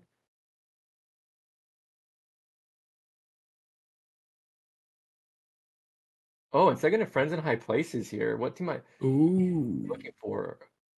What did they... I'll tell you what would have been Interesting. amazing there. Sinestro. Oh, wow. Oh, yeah, Sinestro would have been big. Now, that Lex does go bye-bye pretty easy. No, it doesn't. Oh, Joker's dead. That sucks. That was because of the draw that was from Lex there. With the Vine out, he took that one damage on Batman to put the rest, or from Joker to put the rest of it away. So look, he can still has Poison Ivy on the board. But that's a really big Lex. And now It is. It's going to do a lot of work as long as he could continuously block, but he's eventually going to. I think honestly, they'd rather take Batman out than Ivy, but they're not going to get through that. Right. Well, and that becomes a decision is like maybe I use Ivy to clear that out. He's got the one blocker in front of his Ivy right now, so he doesn't have to do it yet. Because his Ivy does have lethal, next turn he can use it to kill the Lex and then use his recruits on the board potentially to go face. But he still has 6 damage right now. No Anarchy cards to buff up the Harley. But look, at this point now, The board is looking pretty good. Batman can be prevented from having his leader ability thanks to Hugo Strange. Huge. Hugo's such a great card. Because I know people say that Tyranny has weak minions, and they do, I guess, but they have really cool effects, I think. Right. They're situational in the sense that because he doesn't prevent the leader from getting a charge the next turn, it's hard when you get them on turn 1, for example. You don't want to waste them. But that's what Tyranny is like about sometimes control and waiting to play your recruits for when they're going to have the most impact. Ooh, we get the Culling, which takes out the Poison Ivy, clears out everything on the board. That wow, I think that's unprotected. GG. Wow. I don't. Oh, man. Yeah, I think that's GG. Was entirely that's with that buff because at least 2 of the cards I think would have been still on the board if Culling was only hitting targets with 3 or less attack. So wow, what a way to flip the board state. And by the way, since we just saw the upgrade, the buff in action, how do you feel about that? I think it was good. I know some people. Great too. I think Control needed a little bit of help. Yeah. So somebody might be wondering why didn't he Vine prior to playing Mad Hatter? But I think the risk was if the Vine landed in front of Poison Ivy, it wouldn't have been big enough to protect him on the next turn. So he's really needing to play Wonder Woman, the recruit, in front of Ivy, and that's why he played it in that order.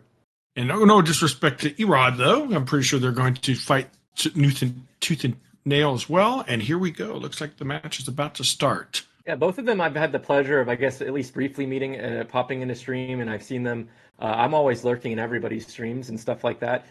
I'm happy to see both of these two have made it to this round, getting to be 3rd and 4th place. I think both of them should be extremely happy with whatever the result ends up being, that they made it to this stage in the competition. And I think that it's, we'll probably get a cool matchup here. So it looks like we're going to have Joker and Ivy initially against Aquaman Batman. Ooh, that's going to be a juicy one, folks. Initial reaction, I'm surprised Aquaman Batman wasn't banned. Since the closed beta, that's been one of the strongest and most refined lists in the game thus far.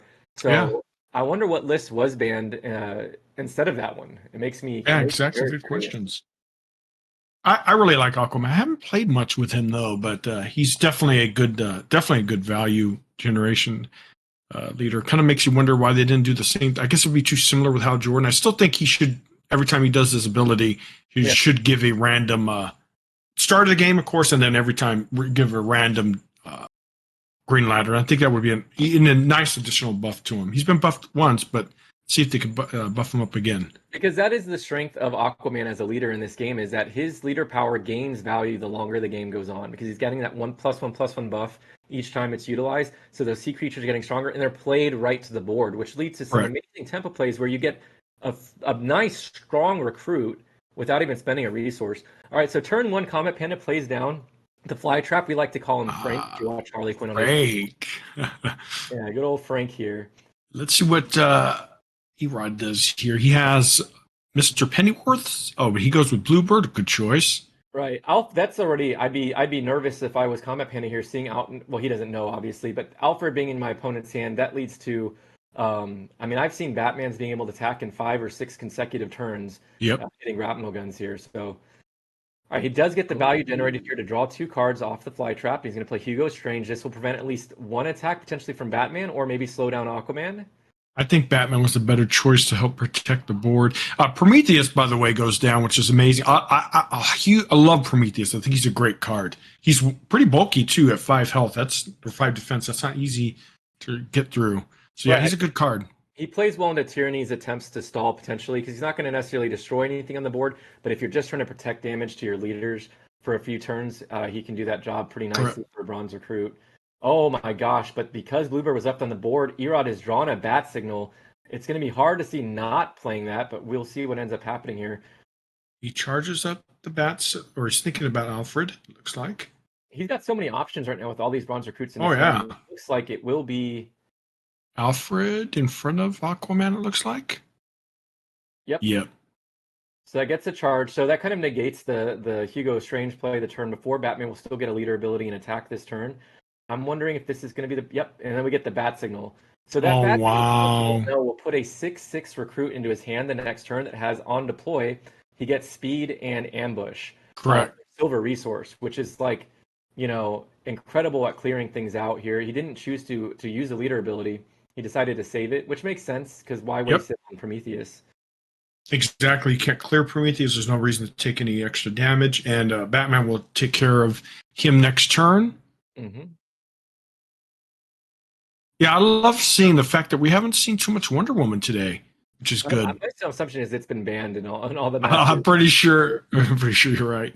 So clearing out the Bluebird, looks like deciding whether or not to attack with Prometheus. On this spot, I'd clear out Alfred. I don't want Alfred getting bounced, but and that it looks like has the same thought here. Yep, there goes Alfred. And now they can do some nice things with Black Mask, at least, if they choose to. Definitely. They also have the Penguin. Yes. Yep. What do you think about the brothers? That's a card I think's good. I just haven't messed around with them enough.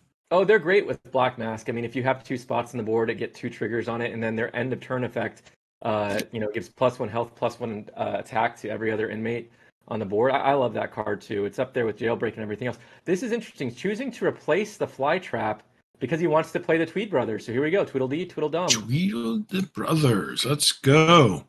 So look at that board and how big it just got in one turn. Black Mask, that is a very, very strong card here. And next turn, he's already mousing over the Penguin, thinking whenever he plays, I'm going to clear and buff everything even more. Wow.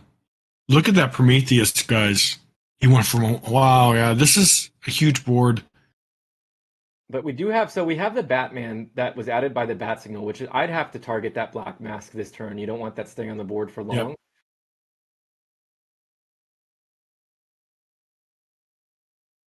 I know a lot of people don't like inmates. They think they're true high rolly, but when they high roll, obviously they win. When they don't, they don't. So I think it's perfectly fine for the game to have those type of archetypes because more variety, the better. I know people obviously hate losing to them, but I think it's needed. And what was incredible was even if your opponent was playing Tyranny, a lot of the board clears right now wouldn't affect that board with how much health they have. And even culling, Black Mask would have been able to dodge. One of those Tweed Brothers would have been able to dodge even with the culling buff. So he does clear the Black Mask with the Batman recruit there.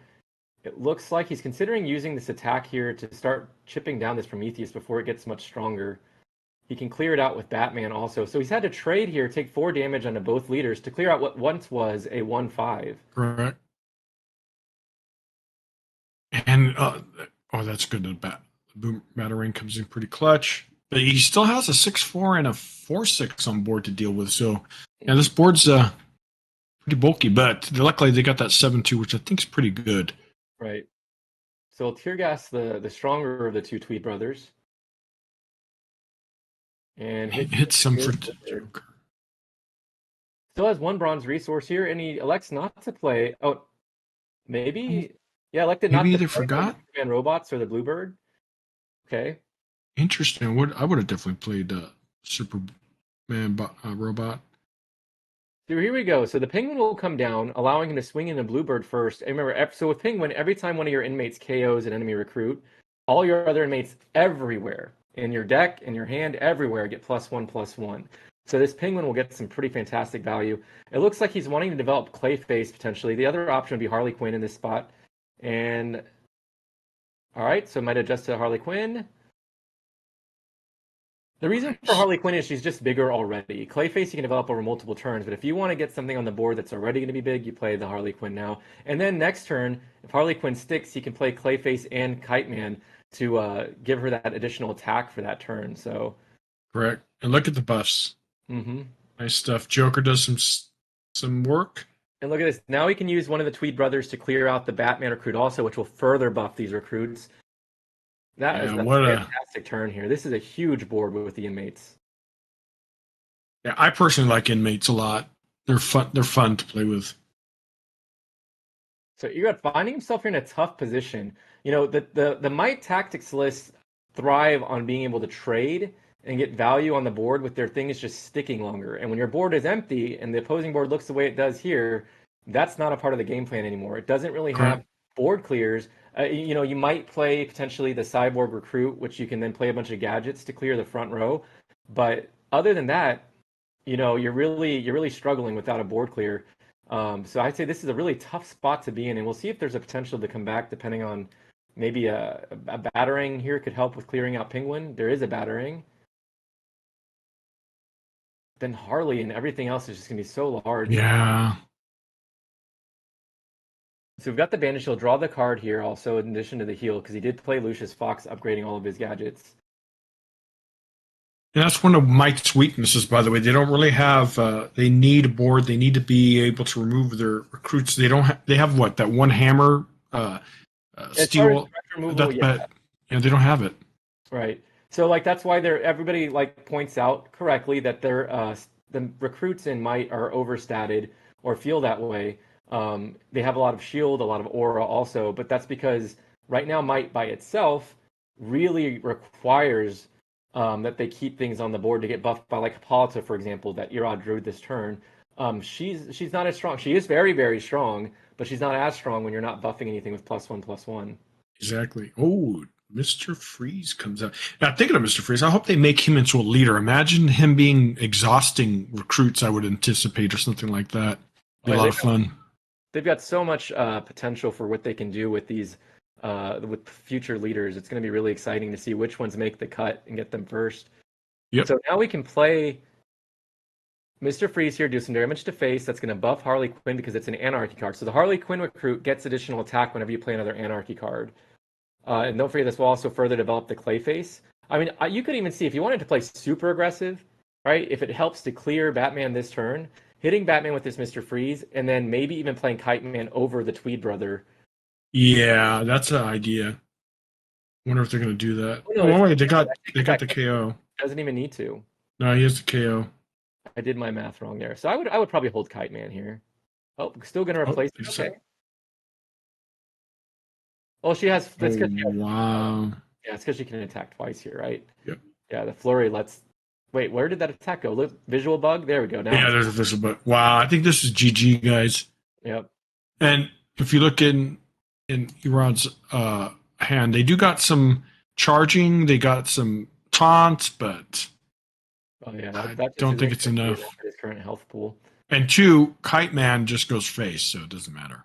So like the best result here, if he's using Steve Trevor, is Seahorse maybe to use to clear out Clayface, or the one that exhausts the recruit that hopefully hits Harley Quinn.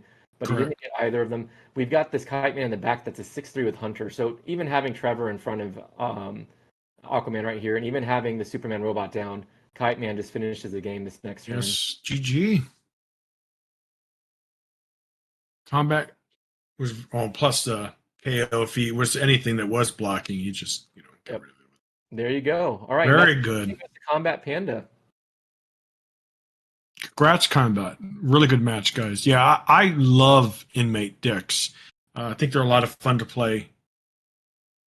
They can be very tough to deal with when they get. I mean, Panda got pretty much perfect when he needed to get the engine rolling. It's kind of funny sometimes when I play the deck. I never get what I need. But what do you think about the combo of Joker and Ivy? Do you think that's optimal for inmates? I've actually seen that a little bit the last few days. I think it could be. I think it offers like just different paths to keep things on the board. But the interesting thing is like sometimes with inmates, the Vine can become a nuisance because then it's like keeping you from playing another inmate potentially. But I'm glad to see people like just experimenting with different paths to achieving good results. No, I agree.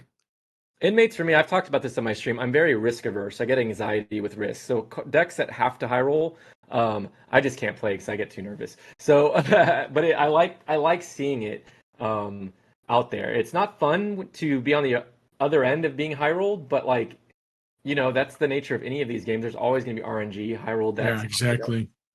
And like I said, for a healthy game, you need variety. You need combo decks, control decks, mid-range decks, aggressive decks, and all in between. You just don't want, the same kind of boring matchups all the time with different opponents. You want some variety, which is we're getting today. Like I said, it's only going to get better when we get more card pool, especially leaders, right? Leaders can be really help to, as long as they keep good leaders. All right, we're back into the match. Let's see how it You're goes. sticking with the Aquaman Batman list for this round, and then we get Combat Panda with Superman and Doomsday, the big heavy hitters. My favorite and first deck I made, guys. The odd color. Love it. Yeah. Well, I did it for lore thing too, because Doomsday. When I was growing up, Doomsday killing Superman was a big thing in comics at the time, so I had to make him. Yeah. Superman robot coming down on turn 1 for Erod. So this is a nice little stall unit here. It can be buffed by Wildcat next turn potentially. Let's see how Combat Panda responds. And Combat has some Swamp Things. They could play until they go with Partners in Crime. It's their first. Next turn they got the Doggy Dog. I love him, and then Steve. So we all know how good Steve is. So this could lead to a trade that Erod isn't expecting on the next turn because he thinks he's got 2 turns before Superman can swing, but it could only be 1 potentially. Correct. And it depends on the situation. I will sometimes actually charge Doomsday up instead of Superman, but having the flexibility of either or is really important. So it looks like that was a utility belt allowing him to draw a Batarang to clear the first of these 2 recruits that's on the board, and then he can swing with the Superman robot to clear the other one, given that it has shield. It'll stay on the board also, and leaving him 1 bronze resource to still spend, which he might Wildcat or he might Super Strength here. Oh, he's going to Super Strength, so maybe this is going to be a potential... Okay, so he still used it to clear. All right, not bad. Unfortunately, having popped the shield on the Superman robot now, like we mentioned Steve Trevor before, this is an easy clear for Superman if he chooses to use Steve Trevor. Yeah, I kind of think he should have maybe gone face there. There was no reason to trade, especially with the slow leaders like Superman and Doomsday, but now Superman gets to kill it for free. And Swamp Thing's going to be kind of interesting. That's not a card you want in an early game. All right, so the attack from Batman next turn if Batman activates the leader ability using Mr. Freeze, and then actually going Crypto. So choosing not to clear out this 5/5 fight yet. He's still got defense though. Both of his recruits in front of his leaders have shield, but that's interesting. And the good thing is they do have shields, both recruits, so the super robot cannot connect to the dome, which is good. Of course, Batman could get some shenanigans to get rid of it. This is great. You love being able to play Lucius on your first silver. So this is going to upgrade those gadgets for the rest of the game. Now the other option is, and that might be what he's considering, trying to fetch I could see trying to fetch maybe a certain gadget to clear one of the shields and then see what he gets. He gets Batarang. Right. So he might play this with Green Arrow here to get rid of both shields. When you're going against any Might list, shields are just terrifying. You don't want them to have free damage that they're not taking any damage back. And I think that's the thought process he went through right here. Since he's not really playing a gadget that he needs to have the upgraded effect this turn, it's okay to hold Lucius. Yep, I agree. And I think this was a good play cleaning up the board a bit. I don't know if I would respect him for respecting the board, but a 1/1's kind of I wouldn't have. Is that when you're playing against Might, that if you leave that 1/1 on the board, like we can see in Combat Panda's hand, they might have super strength. Yeah, that's true. Combat does have it, so yeah, that was a good move. And he knows that his opponent has at least Superman's leader ability up this next turn, so that's going to be the automatic clear on the Superman robot if it's utilized. Yeah, that was a good play by Erod, because you're right with Might, especially super strength. It's could be a minion that could take some stuff out really easily. That's what I love about this game is respecting the board, so you can't just leave stuff on. I mean, against Might, if you keep them on an empty board, you're undermining a lot of the value from several of their cards. Truth and Justice, for example, Hippolyta, anything like that. The wider board they have, the more value they get out of it. Exactly. And we have Captain Cole. It's such a great card, by the way. And Doomsday goes online here. Oh, let's go. I've got to assume then he's going to clear the robot and then do 10-bit damage to Aquaman, potentially? Well, I was going to use... Oh, no. Oh, interesting. Okay. Wait, so... I think he might have done this in the... Oh, because he wants to clear out recruits from both sides. Okay, that makes sense. That's because the robot only had 5 attack, so rather than taking 6 to keep board clear, it was better to do it like this. And then you've got Captain Cold coming down, which is amazing, because that keeps Aquaman from attacking next turn. Yep. Keep it alive, potentially. But Gordon top deck, though. Oh, yeah, Gordon's a big help, but he's going to do Steel first. I mean, I'd still use Aquaman's leader ability, because you want to use it as many times as possible, get those buffs and everything. This could allow him to... Value trade there. It's nice. He could still do Aquaman if he chooses to. Oh, he doesn't. Okay. Oh, interesting. Interesting. I would have done it because you never know. You might get a nice white shark out there, get some pressure. I mean, it's getting anything on the board would have been Yep. fantastic, and then you accelerate those +1/+1, so all sea creatures everywhere. All right, Superman Uh, robot coming down, and then the super strength. So just trying to build the defense here to get into the swamp thing turn, basically. and if he would have got a whale, the whale could have chipped into the shield, not take, still live. Man, bat signal comes in. Your looking in a pretty good position Oh, here. Both leader abilities are up and active. He can attack with both of them. He's got Lucius in hand. He's got bat signal. see what he gets from Batman. Oh, okay. Mine's tear gas is probably what they'll take here. Or no, he decides to heal. Okay. Yeah.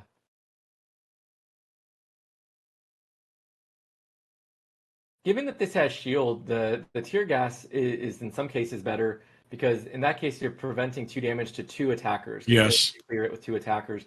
But I think maybe he wants the card draw with advantage since he has Lucius in his hand. So he throws away this here to break the shield.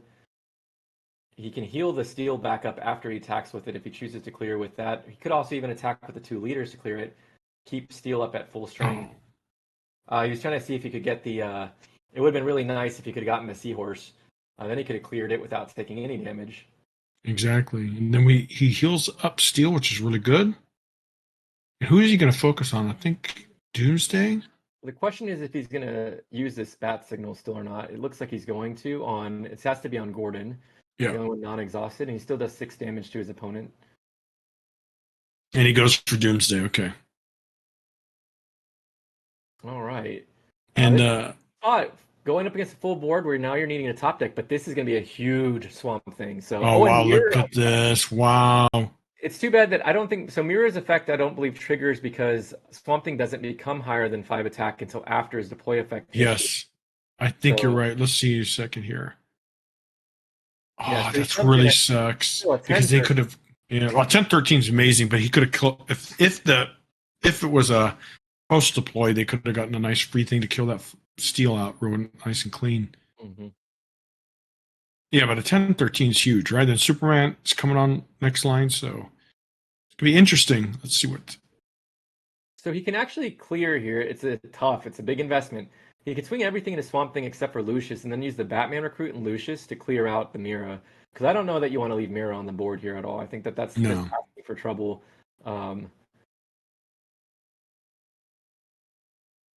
See if he keeps trading in. Gordon goes in. Wait, why did I think that? Oh yeah, there we go. And that ambush is just so good with Batman right now. It's such a clean removal, big threat removed. I was doing my math wrong. Oh no, because he chose not to use steel, so he instead went it this way. So this will leave Mira on the board. So that I was looking at a way to do it to be able to clear Mira also. So let's see what happens here. If there's a 5 attack recruit that comes up right now, that will change the state of this game. Oh no, that's the worst.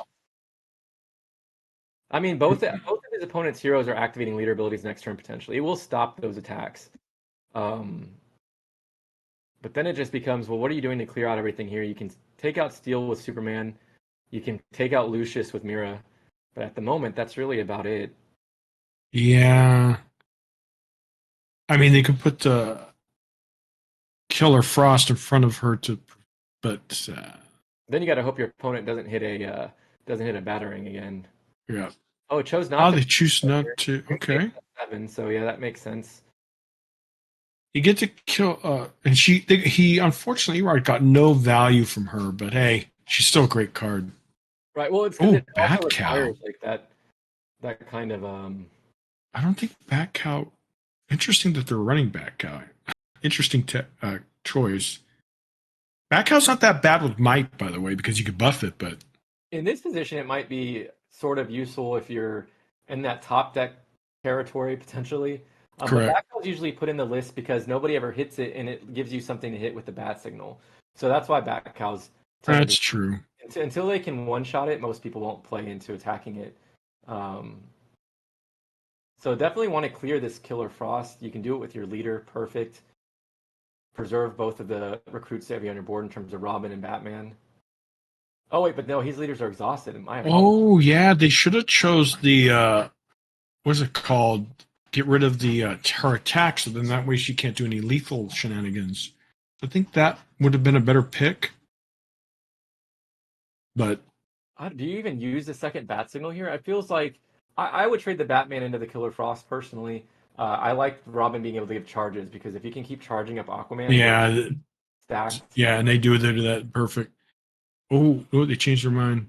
let's I make think tear gas would have been a better pick personally, because then you could keep her from killing anything, and yeah, that would have been a better pick. I think they made a mistake, a little greedy going with healing. yeah, I don't know if I would have traded Robin into Killer Frost Yeah, there, but um, I can understand the reason for doing so. Your board is pretty wide. I just think getting those charges on Aquaman at this stage, you're both playing on empty hands, but you yep, get the opportunity with Aquaman to play big recruits to the board, even if you don't draw one. correct. Now Doomsday is online, but you can get rid of the 6/6, which is great. But he's just going to be literally his last hurrah, because he's done after that. Yep. And they got Steel. Well, maybe Doomsday lives another day, but yeah, he's at 1 health though. Right, you got to start clearing because that sea creature is buffing the Batman that's in the back. Every recruit that has 5 or more attack gets that +1/+1. Correct. This is a fist fight of a game, though, guys. It's amazing how Superman has literally taken no damage. Oh, Ooh, super strength now. Super Strength's big here. Actually, super strength. I'd almost just play this on. You can play it to keep your Batman alive. You can play it on your Minotaur to clear steel, or you can Ooh, play it here. Bat So Cow. that gives you just now. It's not just a harmless threat. It's a 3/8. Yeah. Ooh, a little effect. Well, you get card draw, so I think that was actually a good idea, because there are literally top deck modes. So Right. kill. Oh, that wasted damage. But hey, Doomsday's out of the equation, so I guess it's worth it. Yep. Now this is just a tough spot. You never want to be top decking with only one leader on the board, staring across. 'Cause again, there's no removal really in this list for board, so he can play a Minotaur, block one. He actually plays it off to the side. I guess he's doing the math here and saying, okay, they don't have the damage to kill Superman next turn. Maybe I can get them to go face and leave something on the board, so that if I draw something that can buff it, it can Right. it can do some work for me next turn. Ooh, they have some options. Your Oh, and Batmobile Batmobile. is actually lethal. Yeah. We've seen quite a few guys. GG. GG. The Batmobile finisher here. This was a great game, by the way. I really enjoyed it. Some questionable things like the tear gas, I think last turn or so would have been better to preserve the board, but at the end of it, I don't think it really made a difference, but still. I'm not sure. Is he thinking about trading? You don't. See, I mean, you play it to buff the Batmobile more, and I hope everything else just goes face because I think that's gonna be 8 more there, so 11 total plus. Yeah, that's lethal if you play. That's lethal, yeah. Let's see if they see it. I'm pretty sure they do. Right. I think Batmobile's a great card. Oh, it's an awesome finisher, and especially in all the lists like with Doomsday, with Black Adam. GG. There we go.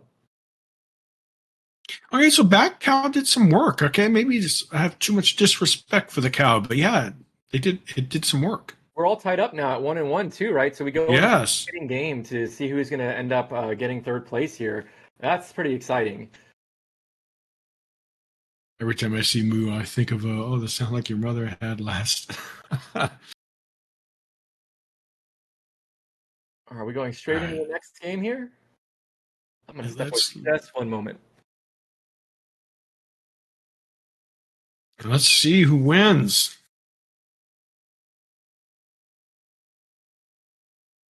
It's gonna be a lot of fun. I hope everyone in chat's enjoying the tournament. And again, thank you, Shazam, for hosting. It's a lot of fun. Can't wait for your next one. All right, so here we go. Let's see what matchup we have coming up.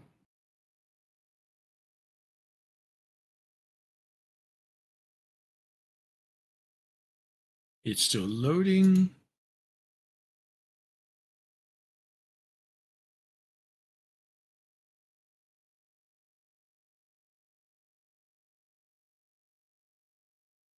Match found. Okay, let's go. Okay, I have returned. I've been chugging water and coffee, so I needed to. Ah, nice. Oh, we see Wonder Woman. It looks like Wonder Woman. Zatanna. Ooh, that's a list Ooh. I like a lot. I've been playing one similar to that. I've seen it now a bit on the from others as well. Not I didn't start it, but like it can be very effective. I wonder if this is gonna be the same kind of aura package that actually uses Mary Bromfield, or if it's gonna be a little bit different. Oh, it Constantine, has what a buff Constantine. opening Yeah. too. Both players Uh, have opening hands. yeah, they do. And we have Superman Doomsday again, and it's going to Solomon Grundy. He's in there. Awesome. Oh, Solomon is one of those cards. I always forget that when he dies, the one that comes up afterwards is already ready, so you can attack with it. yeah. So you could do a little bit of combos with that, which is a lot of fun. In Superman Robots Down, Minotaur's coming up. But we've got this Steve Trevor over here, which is going to allow Wonder Woman to potentially clear the Minotaur now if they want to, and another Superman robot. So good defenses to hold the board until you get to this Constantine play on the next turn, where you also have Gift of Nabu. This could spiral out of control as far as. Oh yeah, it can. Yep. And I think Might's a good combo, like a Constantine deck, because their minions tend to stick, right? So that's the thing about Constantine. He's great if you have a board, but if you don't, he's not so hot. Well, the best thing is you take a strength of Might, right? Which is already they have strong, good defensive recruits. You already have cards like Hippolyta. You've got cards like Truth and Justice. And then even before you could play Truth and Justice, you drop a Constantine and 2 spells, and you basically get a very similar effect, but 2 turns earlier or a turn earlier. It's a fantastic way to build board that can run away with the game early. All right, so we get another Minotaur coming down here. Thinking about either Crypto or the Super Strength. It looks like it's going to be Crypto. Crypto, I think, is a good choice to protect. Well, they don't really get good trades into it, anyways. But he doesn't know if they don't have super strength or something like that in their hand. Right. Ooh, another Steve. Whoa. So Wonder Woman can be active this turn. So always check your spell first, which it looks like what they're going to do. That you want to plan your turn around whatever spell that you get and see what options are available. Ooh, they get draw to action, exhausted enemy recruit. Ooh. Even Geomatic Protection here to be able to put that on Constantine and make him be very powerful would be amazing choice. But goes for draw 2 actions. Possibly, I love taking that one because in this list you might draw into your Truth and Justice. So here you can play Constantine, you can draw 2 actions, play the Gift Nabu, maybe play another spell, build a massive board already with Truth and Justice just waiting for later. But he might be electing to play the second Steve and get Wonder Woman going. And one thing that's good about combat is they're a combat focused deck, so aura is not going to be such a big issue for them. Right. I would have played Constantine with the spell here and then seen what you got from Gift of Nabu. It would have led to trading without having to lose anything on your board. I agree. Because now, I think he's noticing now he's got this empty spot here, and he's like, well, I want to play this because I don't want Constantine on my board without aura. So yeah, I think that's probably a little bit of a mistake, but that's all right because he can still recover here. He's still gonna have a very, very strong board afterwards. Yeah, I'm kind of surprised they didn't go with Steve so they could take out the Minotaur with Wonder Woman. Oh, they changed their mind. All right, there we Interesting. Go. Yeah, because that way, if I put Constantine down, I want to make sure he's protected as much as possible early. But I can see the value behind this play as well. Correct. Use Wonder Woman, take that out. You have to remember too. There's 2 shielded robots with guards, so getting to Constantine is going to be very tough, even with Superman online. With the two Superman robots, it looks like he missed swinging with them on that last turn. Oh, he did. I hated that when I first started playing the game because I do think they need a quality of life improvement for that a little bit more. Maybe them animated or glowing or something. Because when you first start playing the game, you forget a lot because you're so focused on playing out your turns and you forget. I don't do it so much now because I've forgotten so many times. But that's definitely a quality of life thing they could do to make it a little bit more transparent, especially with the heroes. So here's the problem now, right? Is that now a combination of Man-Bat plus Super Strength and then the Superman leader power will kill John Constantine. Whereas previously, and that's partially because he left the Crypto on the board also without taking those 2 attacks. So that shield got cleared by Crypto. You see that go down, and it looks like I would think it has to be Man-Bat plus Super Strength. I mean, you don't like putting Super Strength onto something that's going to be returned to your hand next turn, but you just can't. Oh wait, I take that. There's 2 Superman robots on the board. Totally ignore what I was just saying. I got so laser focused on the middle Superman robot. I forgot he has a twin brother right next to him. So he's protected. Oh, is he gonna? Oh, crypto. I was gonna say. Okay, so we still have a 4/4 here. It's not bad. The next turn, Doomsday goes online, so you could take care of Constantine. Most likely, I'm anticipating. Right, I just get nervous. I love playing Constantine. Every time I see him on the board, I'm like, oh, my heart starts beating. I'm like, I don't want to lose him. So I jump into that super defense mode. So we get the Otherworldly Communion Distraws. Ooh, living. And he gets a. Ooh, but didn't play the Superboy first. Yeah, that's a bit of a misplay, guys, because he doesn't get the buff. But he could get Auras here, but not Fusility won't help. Ooh, Ready or could be really good in this matchup right now. Oh wow, they picked that. Okay, interesting. They want to trade, I suppose. And that's one thing I love about Zatanna. She's such a good leader in sense of choosing possible best scenario spell for the situation you're in, or even planning ahead too. She's really a thinker. Right, but word of warning to everybody: there might be those turns. It happens to me all the time. The 2 bronze, double bronze turn, and you get nothing but 3 silver spells from her. There's a wide pool of spells that you can get, and that can be nerve-wracking at times. But we still can get a board clear here. Trade against the new Grundy, and there we go. Okay, so board is cleared. And we still got a 4/6 guard to protect Constantine for at least a turn. And then Doomsday's shield in front of him too. Yep. I gotta play more Zatanna. She's a lot of fun.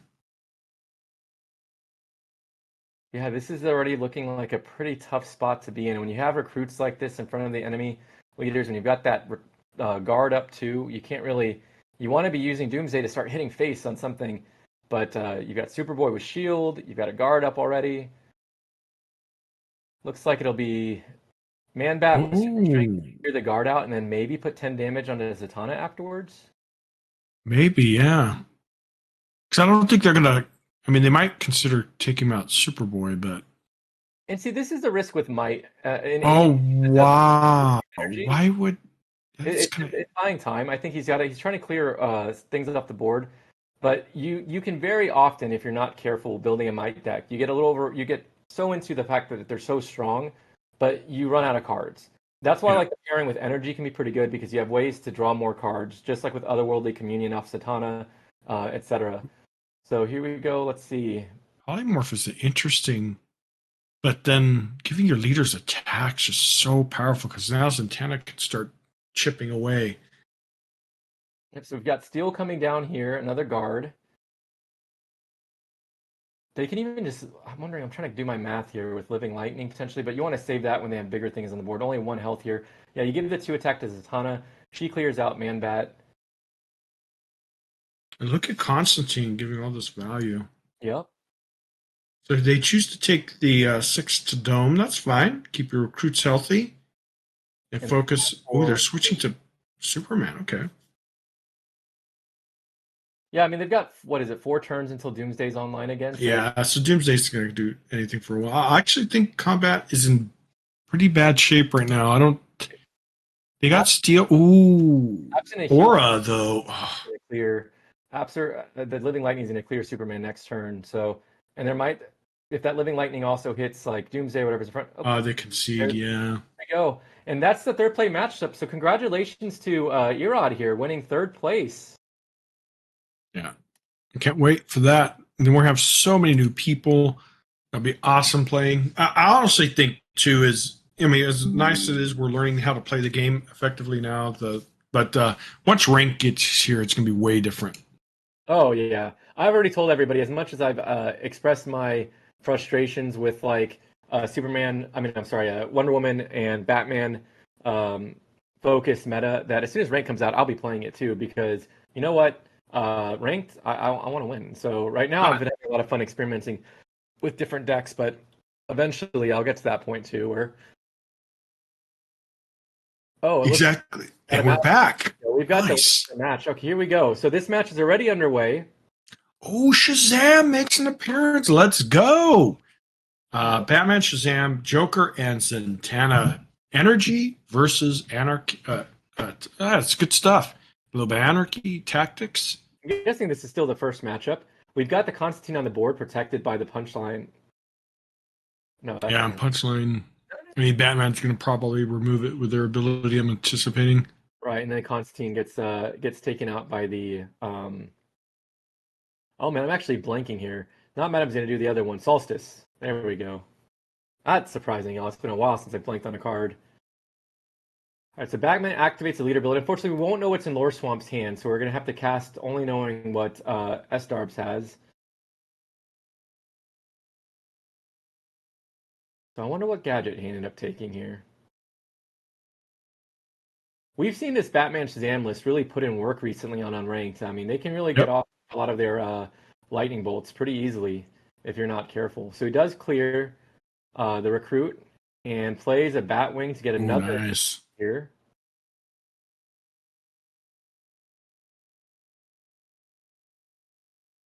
All right, and the Shazam now too. So that's your way to cheat out getting your lightning bolts early potentially if you're not running a lot of other actions in your deck. And we have a bandage. This will at least give us an opportunity to see if a Lucius had been played yet. It looks like it had not. So that puts Shazam back up to 16 health. Ooh, Joker Toxin. That gives him a target for discarding with Cupid here, and that looks like that's going to be the play. Might check the magic spell first. Ooh, they also had Deathstroke in there too. Nice. Yeah, the Deathstroke can enable them to not only clear both recruits, but also to go face potentially with some damage also. Ooh, which one to take? I think Lee ability here. I think at this stage he's got enough cards in his hand to be able to play without wanting to commit another resource to one of those other two spells. I mean, I could see some use to them too, but yeah. So he did take the give a recruit invisible. Yeah. So if this hits, like best case scenario, they want this to hit on the Batwing. It hits Shazam. Okay. But so did the Joker Toxin though. So Shazam's down to 5. Yeah, that's pretty big. And wow, at least for one turn here. What a matchup! Right, Shazam. In pretty bad shape. I mean, playing one gadget now leads to lethal on Zatanna, but he's got the Joker leader ability up next turn too. Shazam's already down to 5. This is a pretty close matchup at the moment. And then you never know. With Deathstroke, we could see some crazy things happening next turn.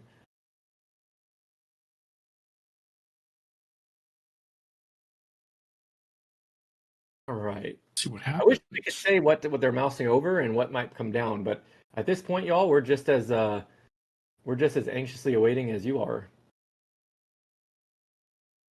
Yeah, not being able to see. We'll make the best of it. But let's see what they play. They play Living Lightning. The wow. Cupid, and now Zatanna has lethal on her from either of the two recruits on the board. So Batwing can now swing in a Joker. Now that's what they do. They protect Shazam. Oh yeah, they do. Yep. Did you enjoy shuffling some more lightning bolts into the deck? Unfortunately, there's 2 auras in play, so that means it'll negate some of the Joker's pings, but let's see what happens. Yeah, the bigger issue is that having these 2 Madame Xanadu's, you can put one in as a blocker, but so it clears Eugene Choi because he wants to be able to, go face now. That's good. Nice. Shazam's out of the question. Yeah, so Deathstroke, whenever he recruit dies on the enemy side, it doesn't even have to be killed by him, but when recruit dies, he gets to reactivate. So, or a character, it looks like, so he's not exhausted now, so even when the leader died, he can swing again here. Oh, what a change in the turn. That's what makes that card so amazing. And the thing is, who's he going to kill? Shazam or Knight or the Wing guy? Because both are dangerous, right? Shazam gets card draw. Yeah, he goes with Bat. Okay, I can respect that. Batwing's a threat as well. He wanted to go for the leader ability too, because you don't want just a bunch of shots going into something that's going to die anyway. Correct. Batwing's 6 now. Oh my gosh, and he gets 2 magical spells. This game, wow. Each of these last few turns has totally changed the dynamic of the game. So if this Wizard Shazam pulls like a lightning bolt and there were enough put on the deck, so we missed the beginning of the game. I don't know how many lightning bolts are in the deck, but we could be seeing potentially a lot getting played here. What a match. See, this is what I love about this game, guys. It's just such a fist. Ooh, Flash. Okay. Protects Batman. At least one lightning bolt that he's already drawn. No, he's going face. Maybe he's got a few of them, enough to clear out Joker right here. Good. I really wish we could see his hand. Right. That's Joker's down to 8.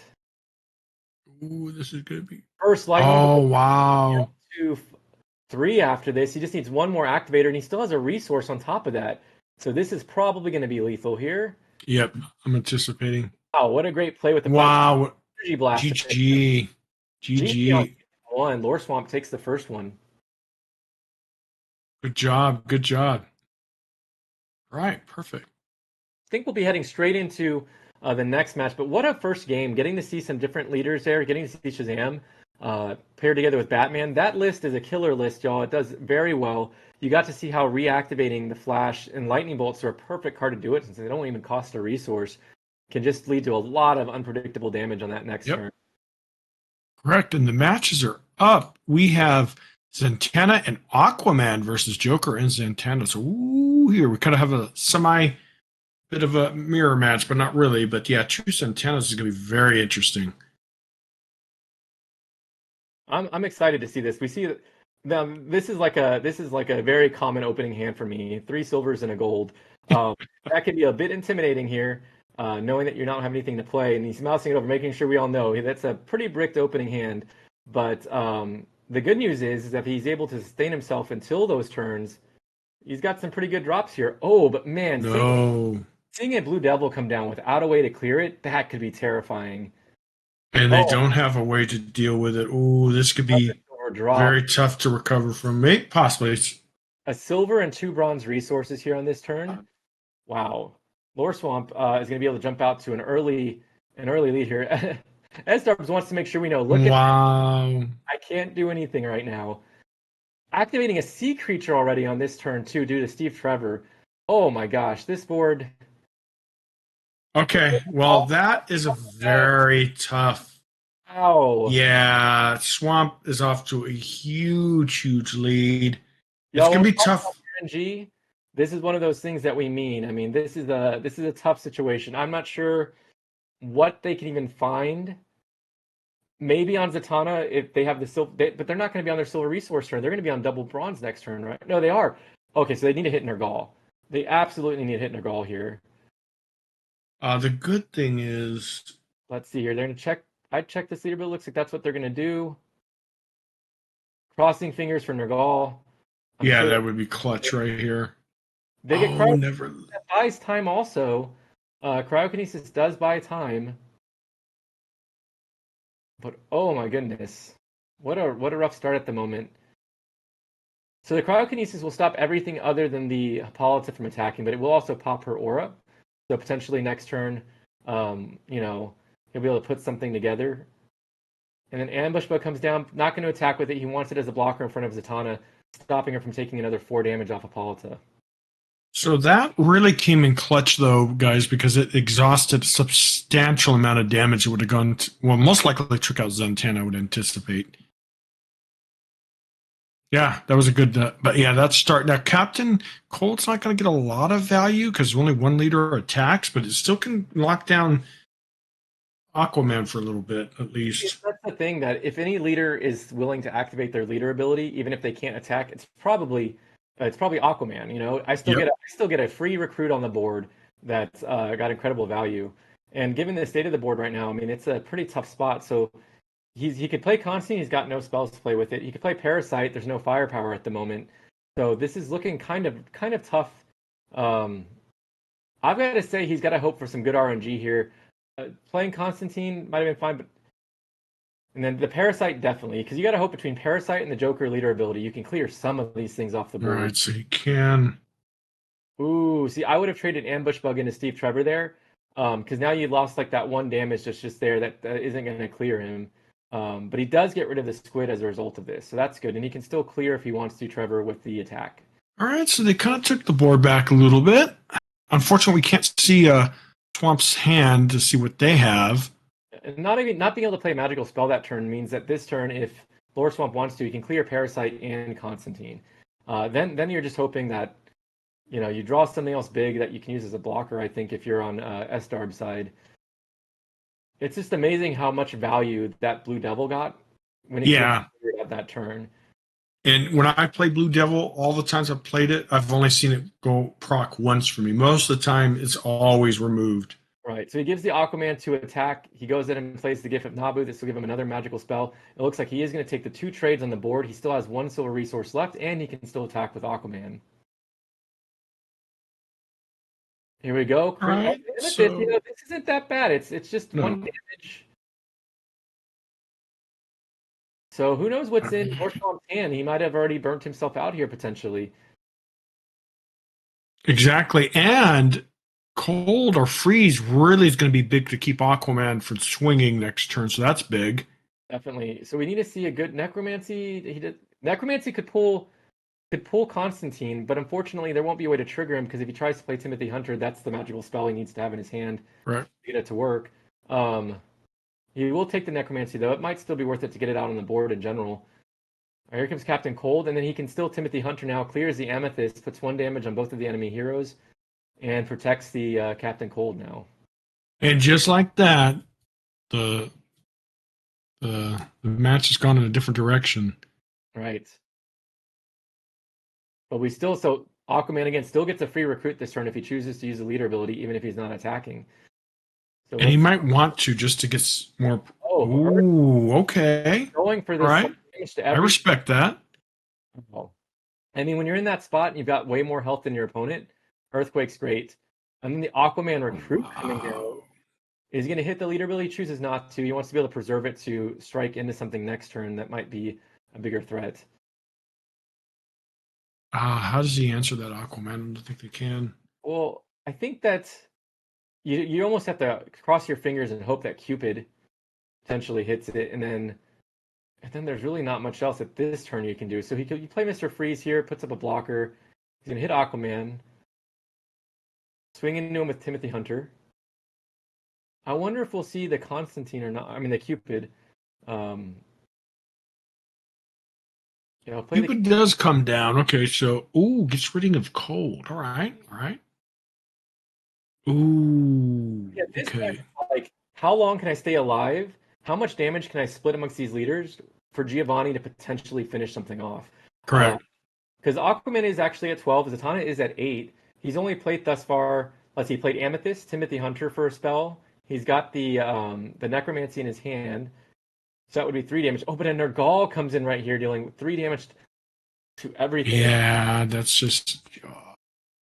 That's going to be tough to come back from. That exhaust was so important last turn because this would be lethal on Zatanna. Correct. Oh, but he can give Zatanna. Ooh. That will be lethal on Zatanna after all. Yeah, GG.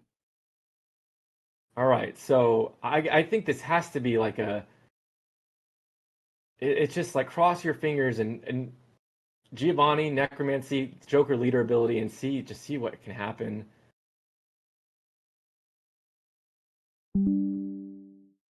So that's at 2. That's 2. But the thing is, Joker's leader ability could clear out a lot of the things here. He's choosing... I think he got a Necromancy and Giovanni, and that looks like that's what he's going to do. Let's see what options he's given here. Ambush Bug. Oh, but no magical spell in hand. Timothy Hunter's not that great. Ambush Bug, though, can clear out the... Yeah.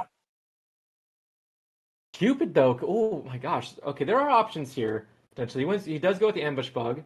All right, clears out Nergal. Now you play Giovanni in front of Joker for blocking, and then...